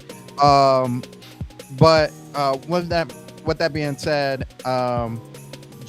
Cisco, how do you feel about the lack of the features? And I guess as far as features that you know that are already in Fire Red, what are some of those features that you do like? Wait, so how do I feel about the missing ones? Yeah, yeah. Okay. And then, Yeah, I mean, so people want the online. That's where it would have been cool to have it on NSO, because then everything on NSO's multiplayer would have online. But the thing is, too, people were complaining that they want to own their games and not have it on us. Yep. Yeah. So here we are. We own that. You could buy Pokemon, you own it. I think that's kind of cool though, because Pokemon's a little more personal. You build a party and everything, and it's like, oh, you didn't pay for your online for the month. Well, you don't have access to your party anymore. You don't have access to Fire Red. I think it's kind of cool to be able to own it and have it offline. And I mean, I don't know. I mean, I have friends, so I have a friend who wants Gengar. I'm gonna want Machamp or something, and we're already talking about, hey, on this date we're gonna meet up and we're gonna trade like old school. Like, I mean, I understand not having the online sucks in 2026. I would say I wish they did add online, because that would make things simple. But also, I don't even know. Like, I don't think Pokemon Fire Red and Leaf Green having battling would take away from Champions. Champions is clearly going to be the big VGC like focus. Who's playing on Fire Red, Leaf Green battling? I mean, because the thing is, You'd like, be surprised, but it's not a lot of people. well, there's people, but yeah, there's not a lot. Because like the thing is, like, we do have battling for Legends Arceus, I believe, and we have like even Legends ZA has a big battling thing. Sword and Shield still has the competitive going, and like every single game we have has battling. I believe Let's Go Pikachu and Eevee also has battling, but it just depends on like who's actually playing it. So like I don't think it would have hurt to add the online battling and trading, but it's not taken away from me. I want to play the game, and this is perfect timing for me because I do have the original Fire Red, but I don't want to delete my childhood save. Like, I don't want to go in there. Right. Facts. I don't want to delete that. You know, that's when I beat the Elite Four at, like, I don't even know what year that was. Super long ago.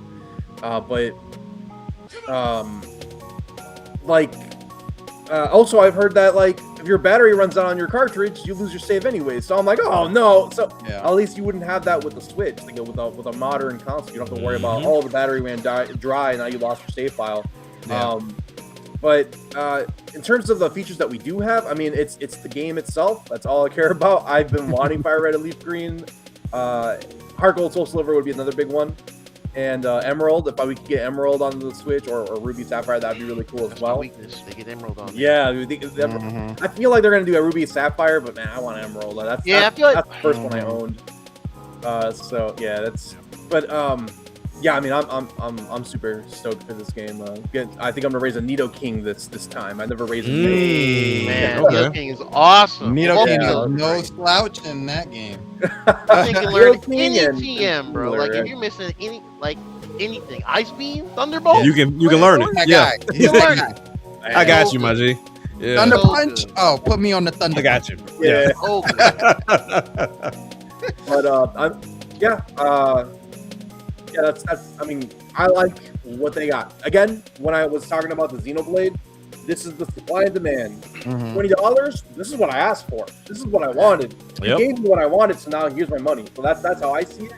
And then I agree a lot with what you said, Jack, about like kind of weird how people are focusing like this $20 Pokemon port is like the death of gaming. It's like what?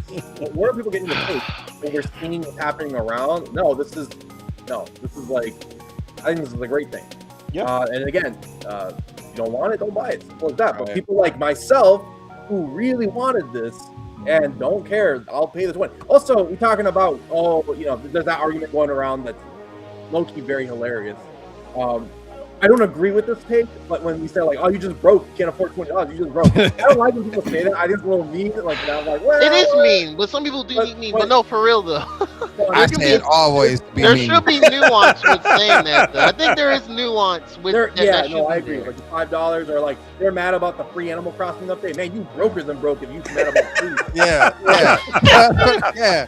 That's the only time to come at somebody like, this stupid $199 upgrade.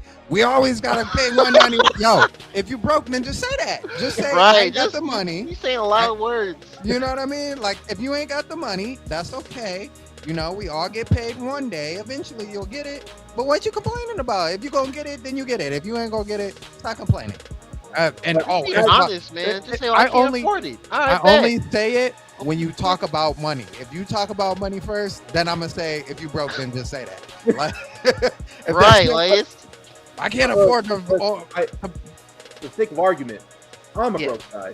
I thought $20 for Fire Red's a great deal. You know what I'm saying? I think it is a good deal. I'm struggling in these trying times. I'm looking at $20 for Pokemon. I go, $20, and I get Fire Red, and I'm going to play that for a long time.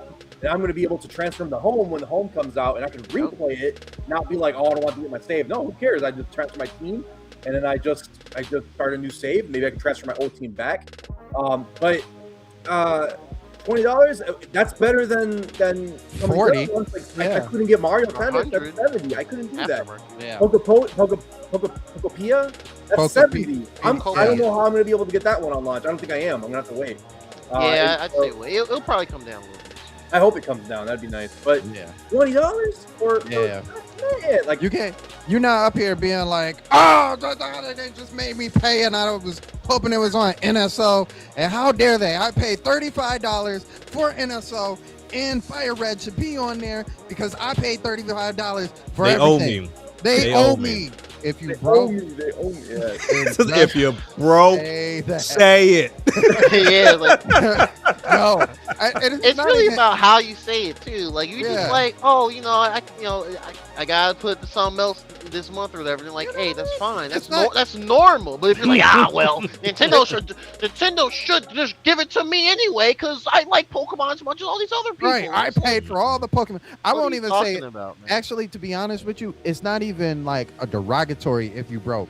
Like, right, it's not. Stop coming up with the excuses and just be like, I don't got the money to pay for it. I would love to buy this game up, but I ain't got the money. Instead of being like, no, money, always, all the time. The crazy part about it is those I expect to see, but the ones that have this this false sense of care, like they want better for you. Oh, like, yeah. You don't care. Very performative or sometimes you're really okay with paying $20? You're just going to let Nintendo just take advantage of you like that? 2004? Wow, we're really doing that now. You were saying that when Fire Red first came out on the Game Boy. Why are you playing that? That's for babies. Right. You should better. You should play Resident Evil. Why are you pocket watching me? Random on Twitter.com. Like, what very random. Oh, we want better for you. No. I was when I was 5 years old. I'm good now. Leave me alone. Don't be telling me what I should play. Play the games that you're hyping up. That's another thing. I got to play with somebody else, a personal friend, hyping up all these other games, and then it's not that good because you play those games. I'll get to them. Nah, if you're gonna say Nintendo's not doing so well, Pokemon Company's ripping you off, and you're hyping up these other games, and you didn't play them, bro, don't even start. I'm like, he was hyping up.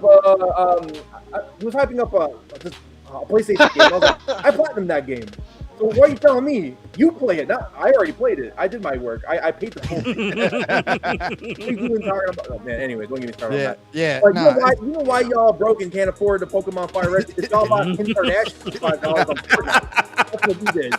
So don't talk to me about Fire Red being too expensive. Y'all going on Marvel Rivals and buying the swimsuit skins for $35. Right. There you Those go. are way. Some of those are There way you go. more than $20. Like. That's There you go. so That was true, funny. man. Expensive. People It is crazy. typing that credit card. so okay. So Yeah, sorry. I don't have much else to add. no, I feel you on that. Vito, with that being said, the game comes out February 27th. It's an opportunity to get back into the roots. And it's available for Switch and Switch 2. Is this something you might think about picking up? Nope. That was quick. Fair enough. Yeah. Nope. You Yeah. didn't even give no fake reasons why, like Twitter.com. No. You just said, nah, like, No. that's all you Ain't need. If they would have just charged less, nope. Right.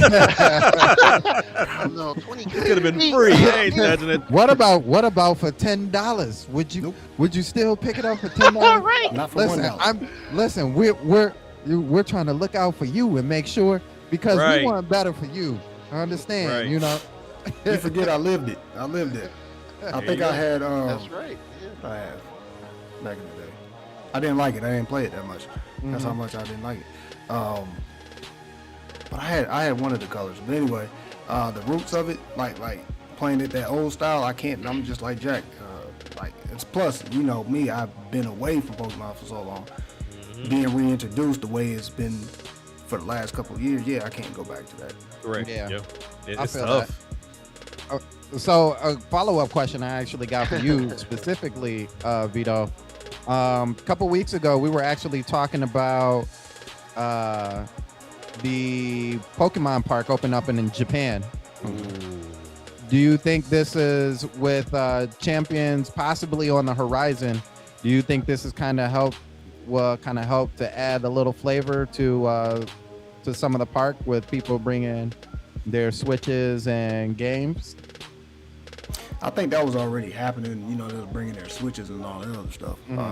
Like I said, for some reason in my mind, in a perfect world, I have it where they have some type of interaction, something, port, place, spot that you can maybe hook up your phone or your Switch to or something like that and interact with something. And I'm sure it's going to be connected to Champions when that comes out. So, like, in my mind, yeah, you know what I'm saying? Like, you know, bringing that, but I mean, there's only so much you can do with like the old school joint to just bring. I mean, yeah, you can just go there and go, hey, look, I got this. And they're gonna be all like, you know, in their little Pikachu suit, and that's it. You know what I'm saying? Like, Yeah, right. Big Pikachu walking around, want to give you a hug or whatever, like the world, man. Here Oh, comes Pikachu. Sandstorm, I got to do something. I forgot. I didn't do this, but I saw it on social media. So you have to do it just to show that you own the game or you can emulate it. Oh yeah, that's another one driving me nuts. You got to show you can play it on your different devices. You know. Wow.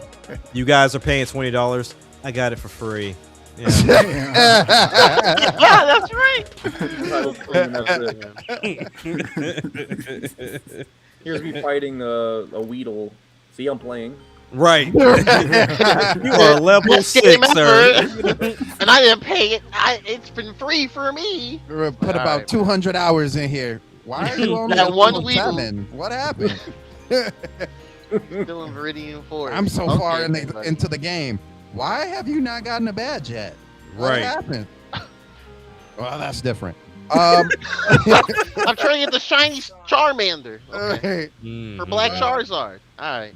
With that being said, actually, I think that would be really cool for the Pokemon Park if they added champions, because there's a whole area for like a battle area almost where they had 2 like statues up. It'd be really cool if they could make some sort, and we talked about this before, on some Yu-Gi-Oh level type stuff, where you could put your phone down, both people can put their phones down some sort of way, and then it'd be like a hollow projection. That'd be a lot of money, but dope. Yeah. That'd be crazy. Yeah, that'd be real the sweet. people that do it is Japan, Yeah. and it'll work for real. Yeah. Sure. And if anybody effective or nothing. Nintendo on top of that. So Yeah. Mm-hmm. I think that would be really cool. Even if I put it this way, even if it wasn't like, you know, how we see it in the TV shows, but if it even is still like Stadium, you know what I'm saying?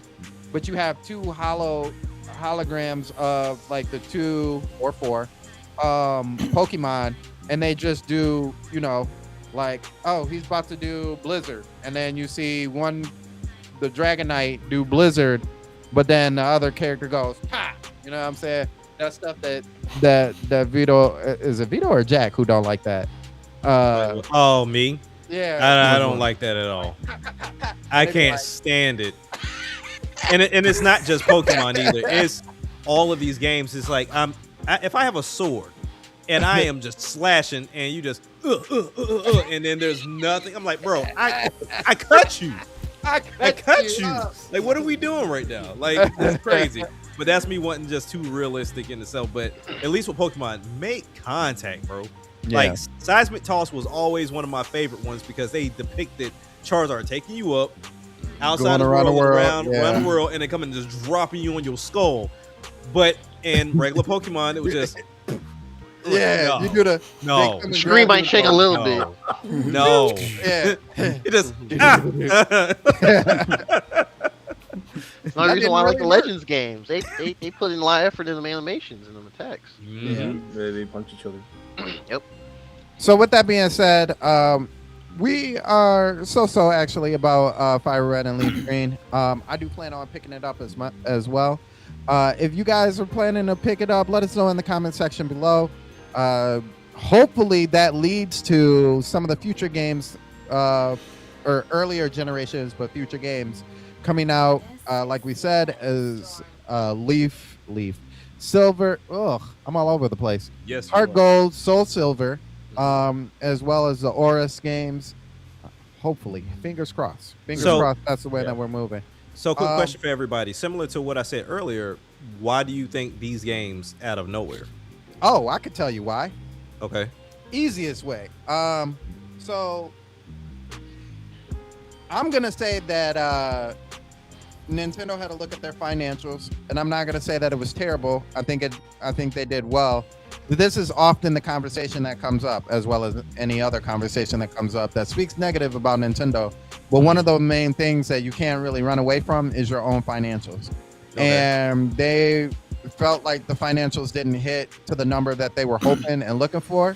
Mm-hmm. And I wouldn't say it's dire to that level, but I do think somebody was like, you know what, to get them real excited. You know how many people we'll get some buyers off of? Let's go ahead and hit that Pokemon button real quick and see what it does. And I'm being honest with you. I think realistically, that is their emergency kit for anything. Like, that kit, that sits in the box. Like, is it time to release yet? Nah, not yet. Hold it. So us getting Fire Red and Leaf Green, I think that's a good move. Okay. Now, I hope it's not the case, because it could either go one of two ways. We get Fire Red and Leaf Green, and that blows up Switch sales, and we don't see nothing else. Nothing else. That's it. That's all you getting. Or we see blown up sales, and they're like, okay, they want these games back. Let's go ahead and give them Soul Silver. The problem is like I just said before, these Pokemon games are emergency kits. This is, if you're not doing well, drop one of these games. So if you are doing well, the chances of needing to drop another game is really slim, right? Okay. So I think the biggest reason is they were like, look, we need a kickstart. Mario is still not here yet. Mm-hmm. People are clamoring for Mario. We don't have that for them yet. We may show it off this year or whatever, but it's not here now. Okay. What we need is a quick syringe full of steroids to just get it pumping just a little bit more. Pause. And so I think that's the real reason. That's why it came out of nowhere. As a matter of fact, the way they even worded the whole announcement was kind of weird in itself. Was Mhm. like, hey, Pokemon Day is coming up. Just so y'all know, it's gonna be huge. By the way, just to show that is as big as you think it's gonna be, Fire Red and Leaf Green. Wait, what? Hold on, wait. Y'all not gonna let them announce that? Y'all not Yeah, gonna- that was y'all not weird. Yeah, because it would have been just as big if I won't say just as big. It would have been huge news for Pokemon Company to be like, and these games drop today, right now. They're available. Go to the eShop, $20. But I also think with all some of this minor stuff that they're complaining about Mhm. online and all that, you're getting that out of the way. Like you're Okay. like I already we ain't having online. You ain't got that. We ain't got trading. We ain't got that. But the game solely and wholly is intact outside of that point.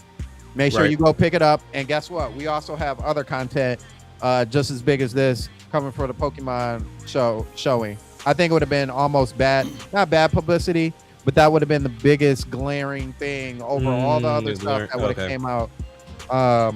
So yeah, I think that's the reason why they just made this announcement. Yeah, because I mean, like, I didn't have an issue with the announcement. I was more, like I said, surprised that they did it before the Pokemon Day, which is just next week, in which they even stated that they have more details for this game at Pokemon Day, like that announcement. So we may get more news about it. But also, I was thinking in the same mind frame as Jazzy as well. Even though it's a brand new IP, it's getting a lot of attention in that Pokopia game. And that's right around the corner. So I was curious as into like why drop these out of like all of them. And I get it, like getting that nostalgia drug shot is gonna always be a banger for most games. But when I was like Fire Red and Leaf Green, I'm like, what made y'all choose these games? Because we've already got what Diamond and Pearl that came out in that little chibi Poke style, and then trying to think, the ZA is kind of like the what is it? The X and Y. X and Y. We haven't gotten anything in reference to Black and White in ever. Right. Yeah, so we were in the Black and White region for the DLC for Scarlet and Violet. Oh, okay. Oh yeah, Okay. that's right. Yeah. So that's my thing. I always looked at when they do these releases. I always try to think like, why this version out of all of them, and then whether you do any changes to them or not. Why are we going back here? Because I knew what it was for the Switch when we got Let's Go Eevee and Pikachu. Yep. That was like another steroid shot, like you said, nostalgia, and they found a different way for you to do it, playing with a Pokeball. I went and picked that up immediately. Oh yeah, they're Like- capitalizing on Pokemon Go. They're capitalizing on Pokemon Go craze still. Yeah, that was Yeah, that which was a it great makes idea. sense. Yeah, and it got people to buy it, so it was amazing to do it that way, and then also taking that ball and putting the Pokemon in there and walking around with it, and then like it was genius. Like I liked it, but I always look at their release schedules and was curious as to why Pokemon Fire Red and Leaf Green, but then also why now when Pokopia is right around the corner, and that could potentially be a banger based off of the way people are receiving that game. Yeah. It's got me Okay. wanting to pick it up, and I wasn't even paying no attention. Like Really? I was gonna stay away from it because of Ditto. Like Yeah. Ditto's face freaks me out so much. I was like, yeah, we're not doing this. And typically games like that, you need people to really enjoy the full crux of the game. But even they were like, hey, no, you can just get ghost versions of those players and not have to worry about somebody being online. And I was like, bingo, you talk to me. You speak my language.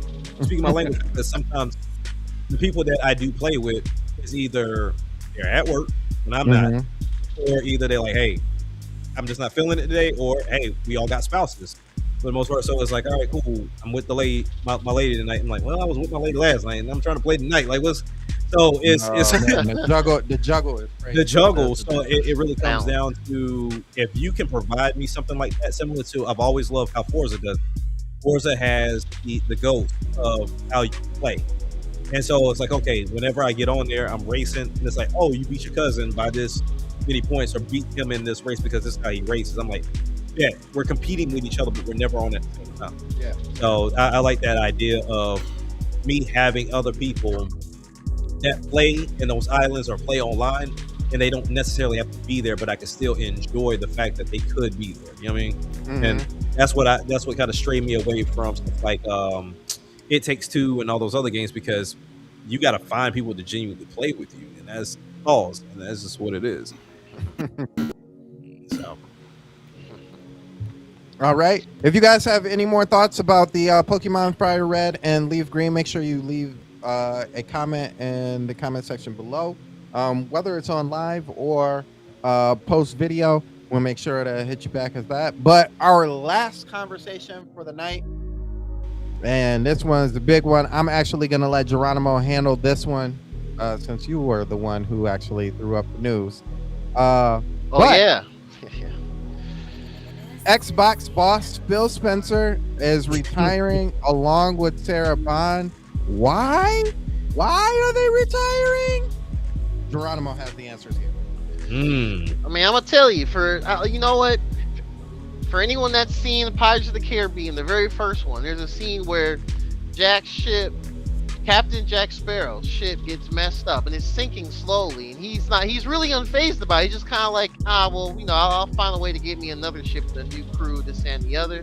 And there's an iconic clip where right as it's about to just completely submerge in the water, it's just close enough to the pier, and he takes one step off and he gets off and it sinks. That is what's happening right now of Xbox division.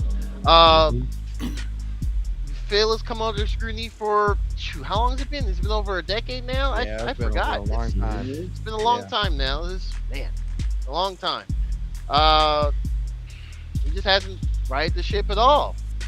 And I think the only thing, honestly, I kind of thought about it since that announcement. I think the only thing he did that was a net positive overall, quote unquote, not really real positive, more like net positive in the short term, is that he just delayed the Xbox division going away. Because I'm pretty sure after Xbox One, if we didn't figure out the Game Pass stuff, we probably won't be talking about Xbox right now. I'm sure Nadella, whoever, president, CEO of Microsoft, been like, yeah, it's gotta go.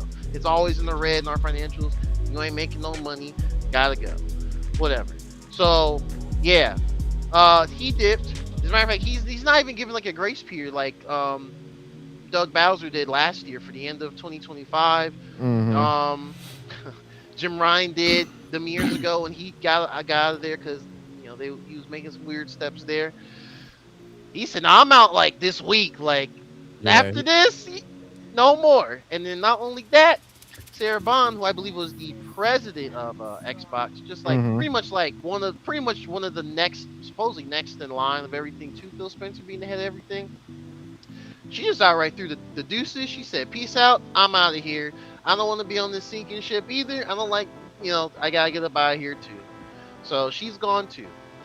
So the person that replaced, as a matter of fact, let me pull that up real quick. But yeah, we already got Sharma Asha. Yes, Asha Sharma. Thank you, yeah. Asha Sharma, who was previously one of the higher ups for the AI initiative at Microsoft. She is now running Xbox Studios, or actually just Xbox division. Matt Booty, he got a promotion. Like he pretty much is kind of like, I think he's kind of like what like either Sarah Bond was or equivalent to that level, and is like now like the next in line, next in command, running stuff. And that dude's feeling upwards. I'm gonna keep it a buck. I'm not even sure he could, but because he used to just actually run the Xbox Studios like first party. Yeah. Like for Nintendo, that's technically Koizumi. That like I'm not sorry. I think it's Takahashi. Who's one of the dudes that be popping up in the directs with the glasses. He's over all Nintendo first party, like all over in Kyoto. He's over all that. So he's Matt Booty's their equivalent in Xbox, and we saw what's been going on the past several years. Studios being closed, classic IPs either not getting their follow-ups, or if they do get a follow-up, they're lackluster. Halo Infinite, or taking way too daggone long to get a new one. Fable, which fortunately does look good. Yeah. We're not to the end of the year yet. We have to see. I do trust Playground Games, but still, I could go on and on, but I'm gonna just keep it real brief. Xbox just hasn't been doing well for well over a decade. It's been a long time. I honestly think that faithful E3 2013 presentation where they just pushed TV entertainment and not so much games, and Don Matrix remarks about, if you want a console, this and the other. If you want a console for used games, we have an Xbox 360. That's basically saying forget you, person who's interested in our next product. Like, I think this has been a ripple effect all over the place. Almost 13 years that has never fully recovered. It's never really recovered. So none of this is not really surprising. It's just unfortunate that we're in this, where the game industry is now, at least Western game industry, is a lot of people getting fired, a lot of studios getting closed, a lot of games either, canceled after their fancy CGI game trailer announcement or whatever. So yeah, it's rough. What's interesting about this one is that because he also created the Xbox Game Pass, and I think that was really what kind of held him on. Yeah. But that's what the never. Yeah, but it's I think even that idea, in a sense, is unfortunate. Somebody was going to come up with the idea eventually anyway. Yeah. So it was kind of one of those situations where it's better I come up with it than somebody else, and now we're catching up with that whole situation. But at the same time, it's like Xbox is a lot like Wolverine. You know what I'm saying? Like you got the superpowers and all that other stuff, but like eventually, in the similar fashion, like Wolverine got the adamantium, but as he got older, the adamantium actually was poison to his body. So it was actually working against him, where initially it was working for him. And that's the same way with Xbox. It's like at first Game Pass was really working for you, but now it's really working against you, because you're not really you're paying out for these games before you really even get to see the sales of them. You know what I'm saying? And they're coming as free, technically speaking, for everybody who's buying into Xbox's Game Pass. You're paying a surplus, but that has to be broken down at least for every game that is on that on Game Pass. So it's one of those situations where the Band-Aid worked at first, but now what do you do? And unfortunately, like, I like Phil Spencer. I do. I like Phil Spencer. I think he's a great guy, but great guys don't get you Great guys don't get you that far in the gaming industry. Like they really don't. Like you gotta have some muscle and some real, like, I'm really trying to push these numbers type of person. And I think at the end of the day, he was really cool, and he was really trying to make something happen. He was in the kumbaya stage when that was like in the early 2000s. Like after that whole kumbaya stuff, like you should have got rid of that and focused on actually dropping the games. I don't know what happened in between. We may never know. Maybe he'll come out with a documentary or something like that behind the X to the box. I think Sarah Bond's gonna drop a book. I really hope she does. I think it's gonna have, as they say, a lot of tea in it about the Xbox experience. Yeah, I need that. That's what I think. It's nothing for. I'm just spitballing. So they both could drop a book. Yeah, I just think there's so much stuff behind the scenes that we never really got to see or understand. They at one point, like, didn't they like get like 19 different studios? They had like 19 different studios. Close enough. And they didn't do anything with any of them. So like how very little. And you can right, and you can be like, oh, that's just because COVID, but no, we were still waiting way before COVID. Like it was a time where we were like, where are these games at? And every year we would get new trailers, and I think it was, you said 2013.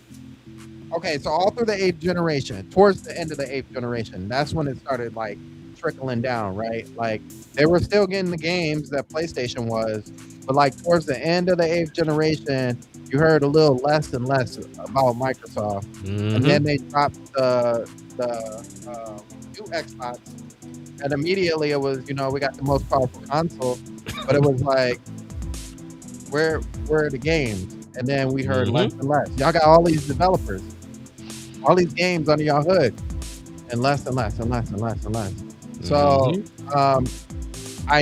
I'm not surprised that they got rid of Phil Spencer specifically, but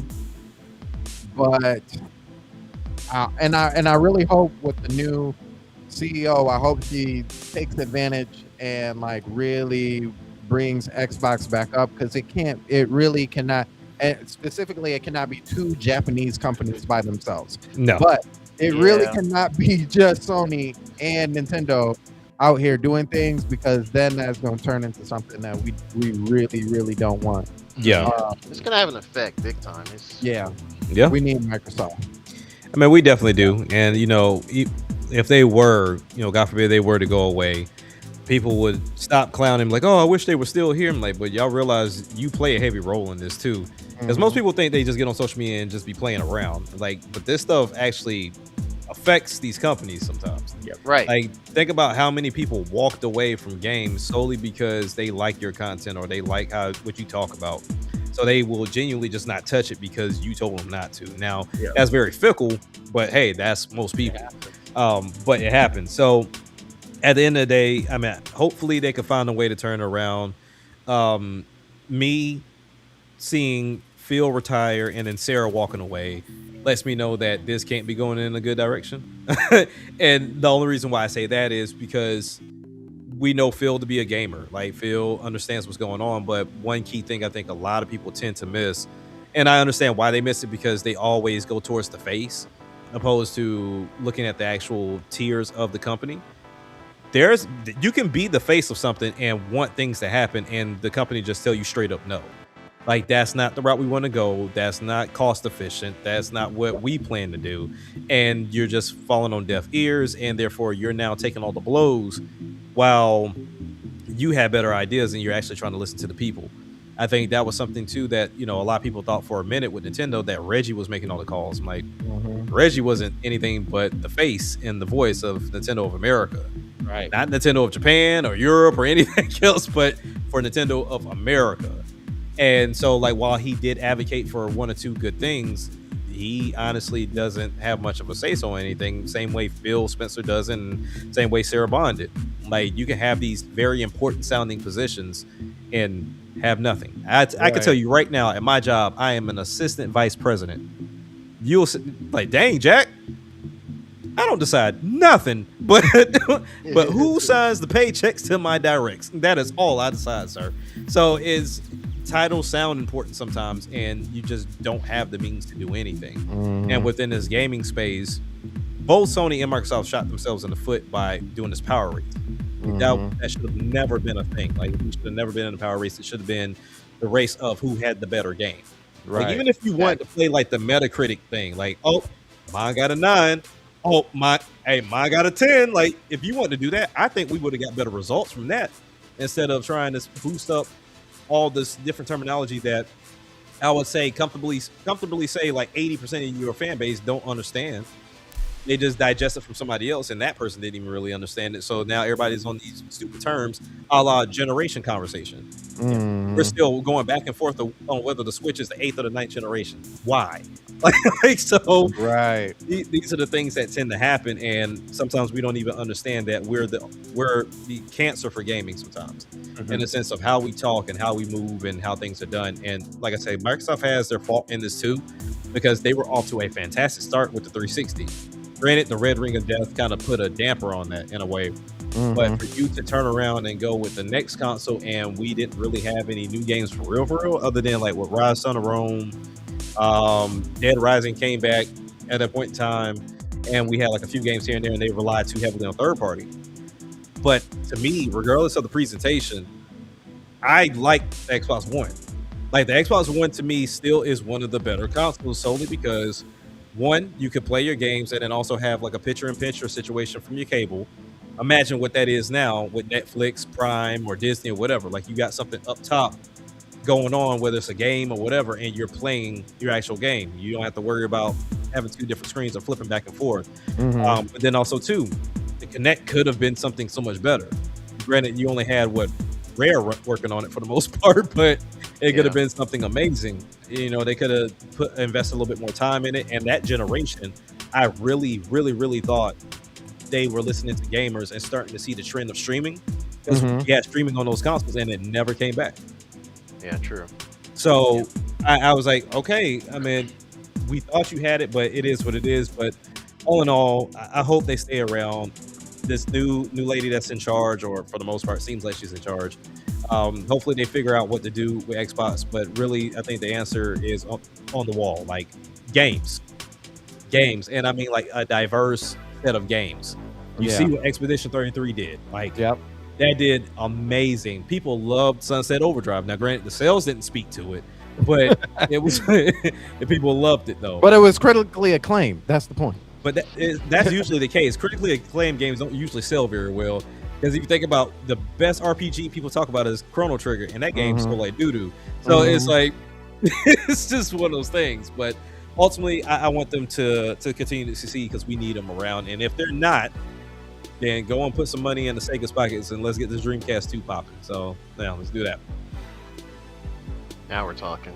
Right. Because that way you have the Japanese audience then.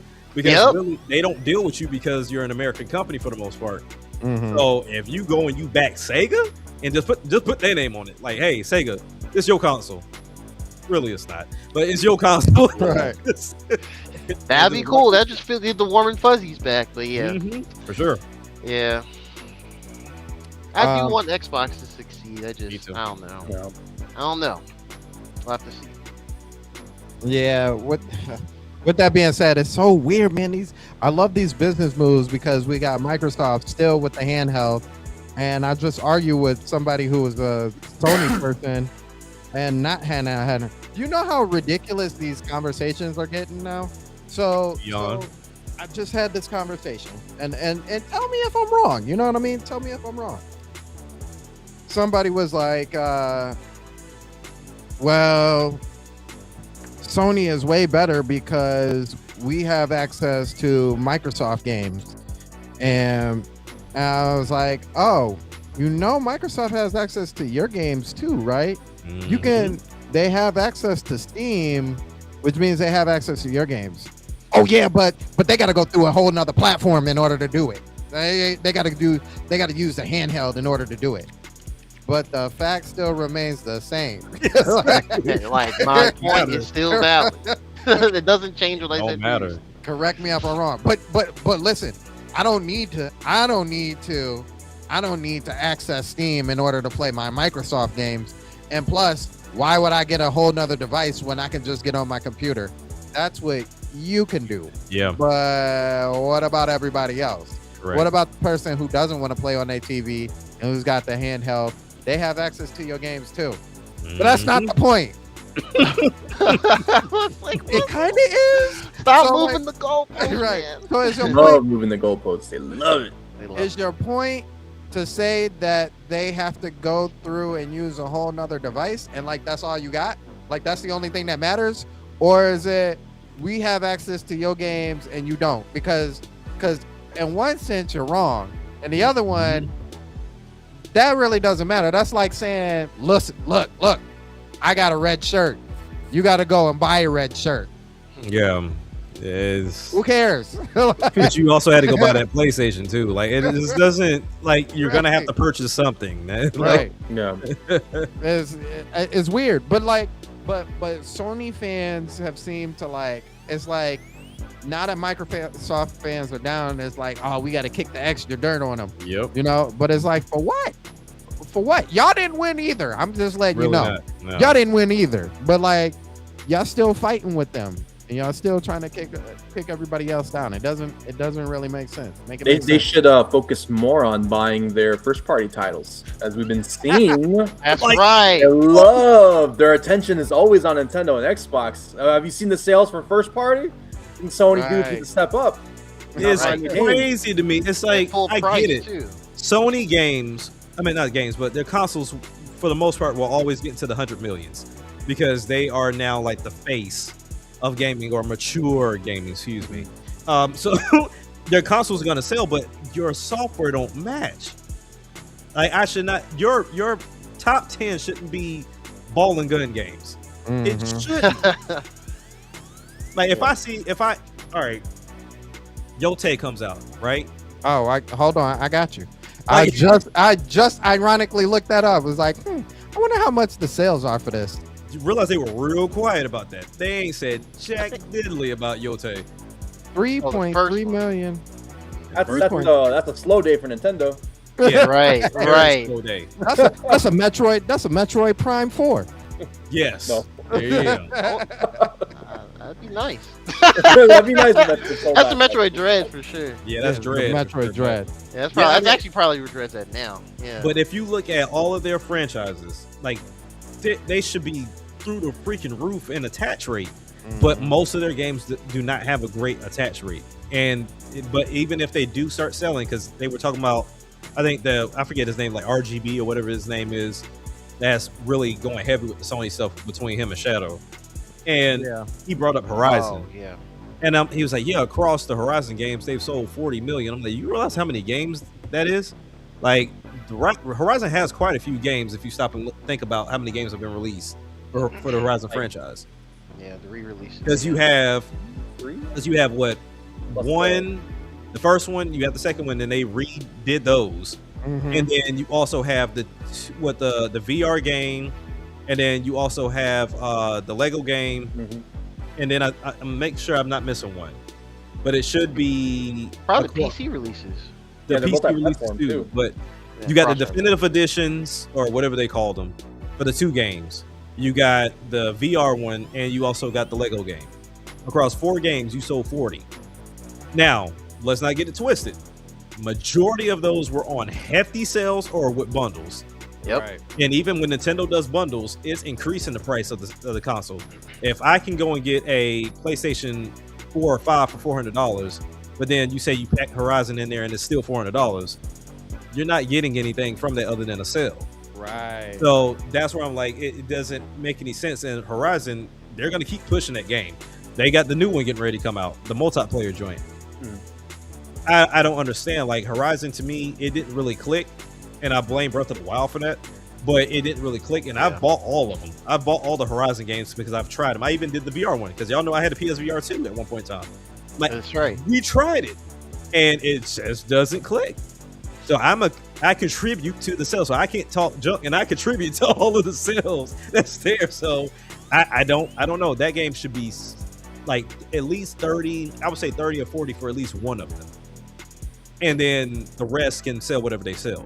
But for all 4 of them in a total of 40, yeah, no. And I don't know who's their highest selling IP. God of War. Oh, I think it might I be think it's God God of of War. War. I think it is God of War. Hold on, yeah. what? and we woo, So, that latest God of War. that ain't it. I believe God of War 28. What was it? 2018 and Ragnarok. I think sold on the same level of Tears of the Kingdom and Breath of the Wild. I'm pretty sure they were like neck to neck in sales, and I don't know what it is now currently. right. It did sell very well. What is? I think it did get a bundle, maybe. I think it did get a PS5 bundle at one point. God Which of one? War and Oh yeah, God of War at the beginning. 'Cause Ragnarok, remember when for they Ragnarok. remember when they raised the price everywhere else for the PlayStation 5s, and they just did Oh. bundles here in the States, and Right, that's how they that's were right. raising the price here with bundles because you can only get Horizon or God of War. That's right. Okay, that sounds about right. Okay, so as of right now, their best-selling franchise, if this is to be believed, so this is whatever, but is Gran Turismo with 90 plus across the entire series, of course. But God of War in the PS2, 66 million. That's their best-selling Wow. game. Wow. Wait, what? And it what's says, so it says that 51 million sales were shared in 2020, and then of course you got Ragnarok, which it says sales shared in November 2023 was 15 million. So I guess it's over the span Okay. of the entire That's what franchise. Is Cisco's what they're saying, saying. yeah. Oh wow. But yeah, because I'm looking for individual games, but they keep showing like the series itself. Yeah. That's. Does how Sony many have a games is site- in that series? Actually, never mind. Does Sony have what?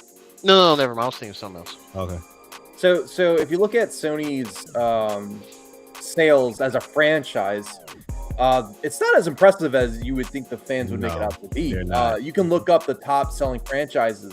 I believe Yeah, it was that's what I'm top looking at now. 20 or top 50 or something. I think it was top 20. I want to say. I forgot what the number was, but I was counting like for every company, and I think Sony only had like 4, like 4 on the That's top. not a lot. And One Nintendo hand had count. like close to 10, I think. I gotta double check. It's been a minute since I checked Yeah. that, but I remember being like, okay, you would think with how loud the fans have been saying that they're far superior, you would think the sales would be up there.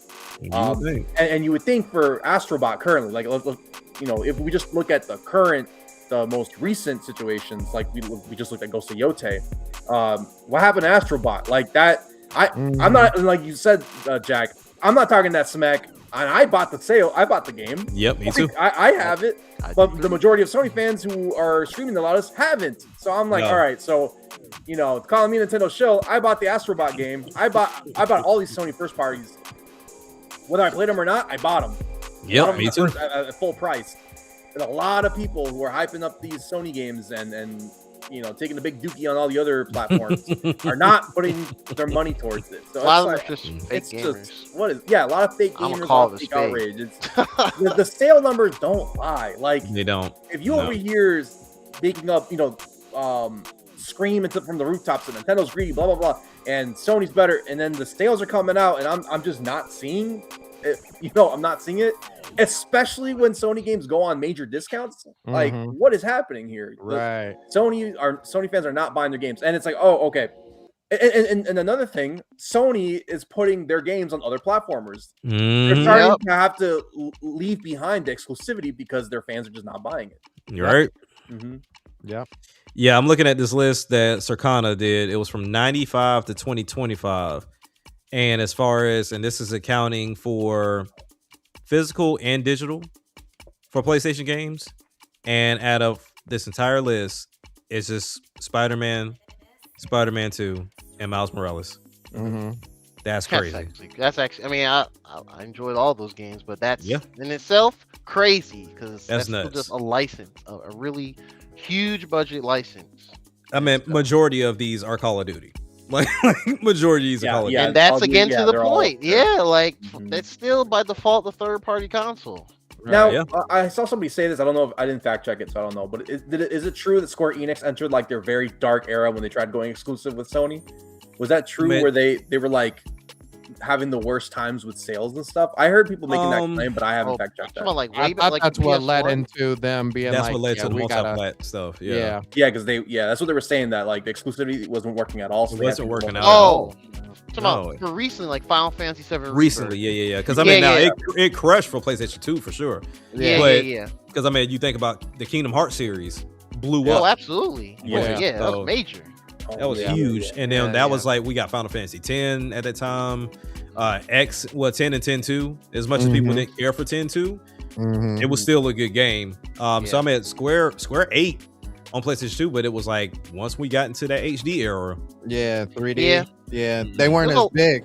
They weren't as big. A lot of Japanese developers, but Nintendo had their own version with the Wii U. A lot of them just kind of struggled with that transition because they had to just fundamentally change a lot of development, practices and technology.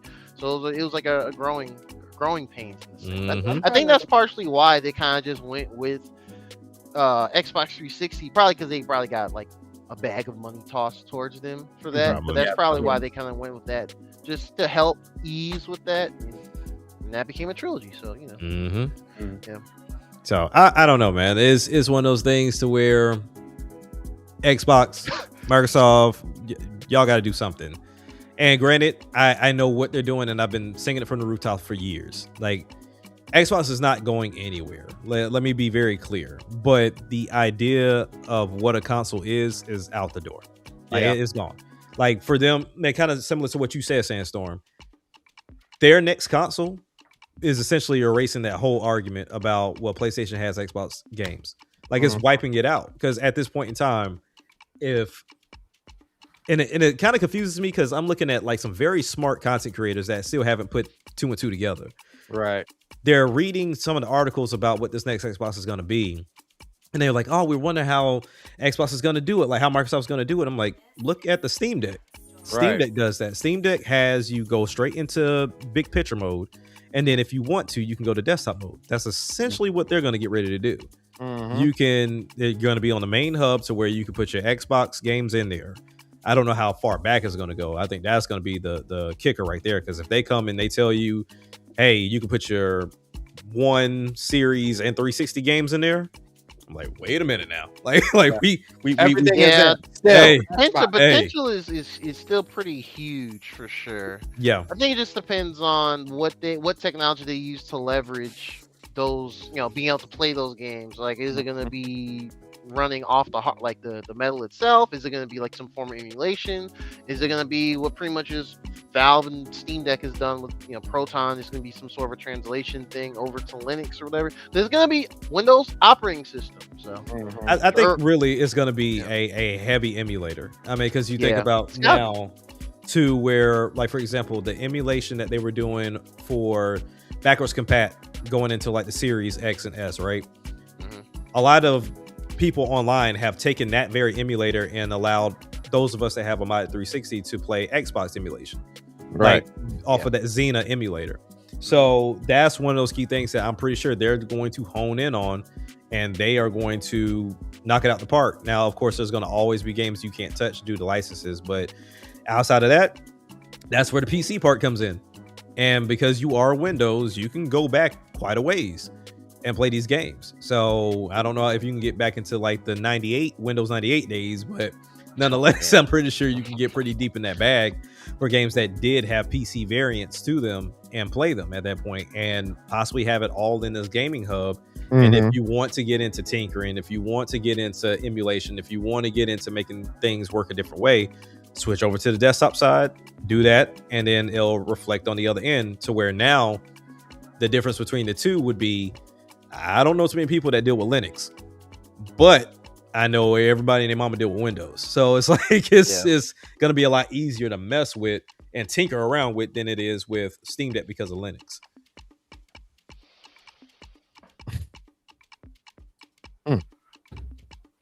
Well, mic drop.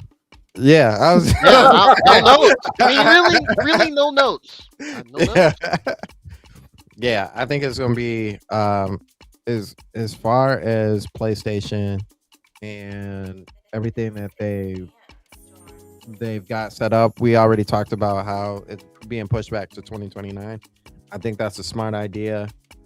I'm curious how this AI exec is really going to shape the rest of the year, because it's early. We're only in the second month of the year.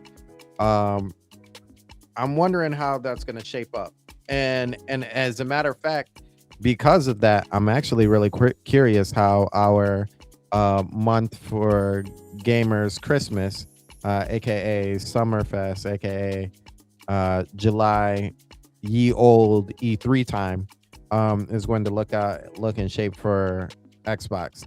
Those will be the telling signs of like what Phil Spencer really kind of left behind, because I think at this point she probably doesn't really have too much weight and what shows up in July, but I'm curious.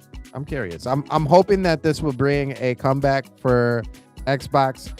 If not, somebody step up, please, Sega, somebody, please, anybody, please help me, please. Nintendo and Sony for sure. With that being said, that is all that we have for this week. Hey, and we ended at 2 hours and 12. Yeah, we get better. Not bad. Efficiency. That's what I'm talking about. This is a hefty one too. We had a lot to talk about. Yeah, we did. With that being said, Cisco, what you got up for us, man? Well, I released a video. I met my goal. I said at least one video this past week I can upload.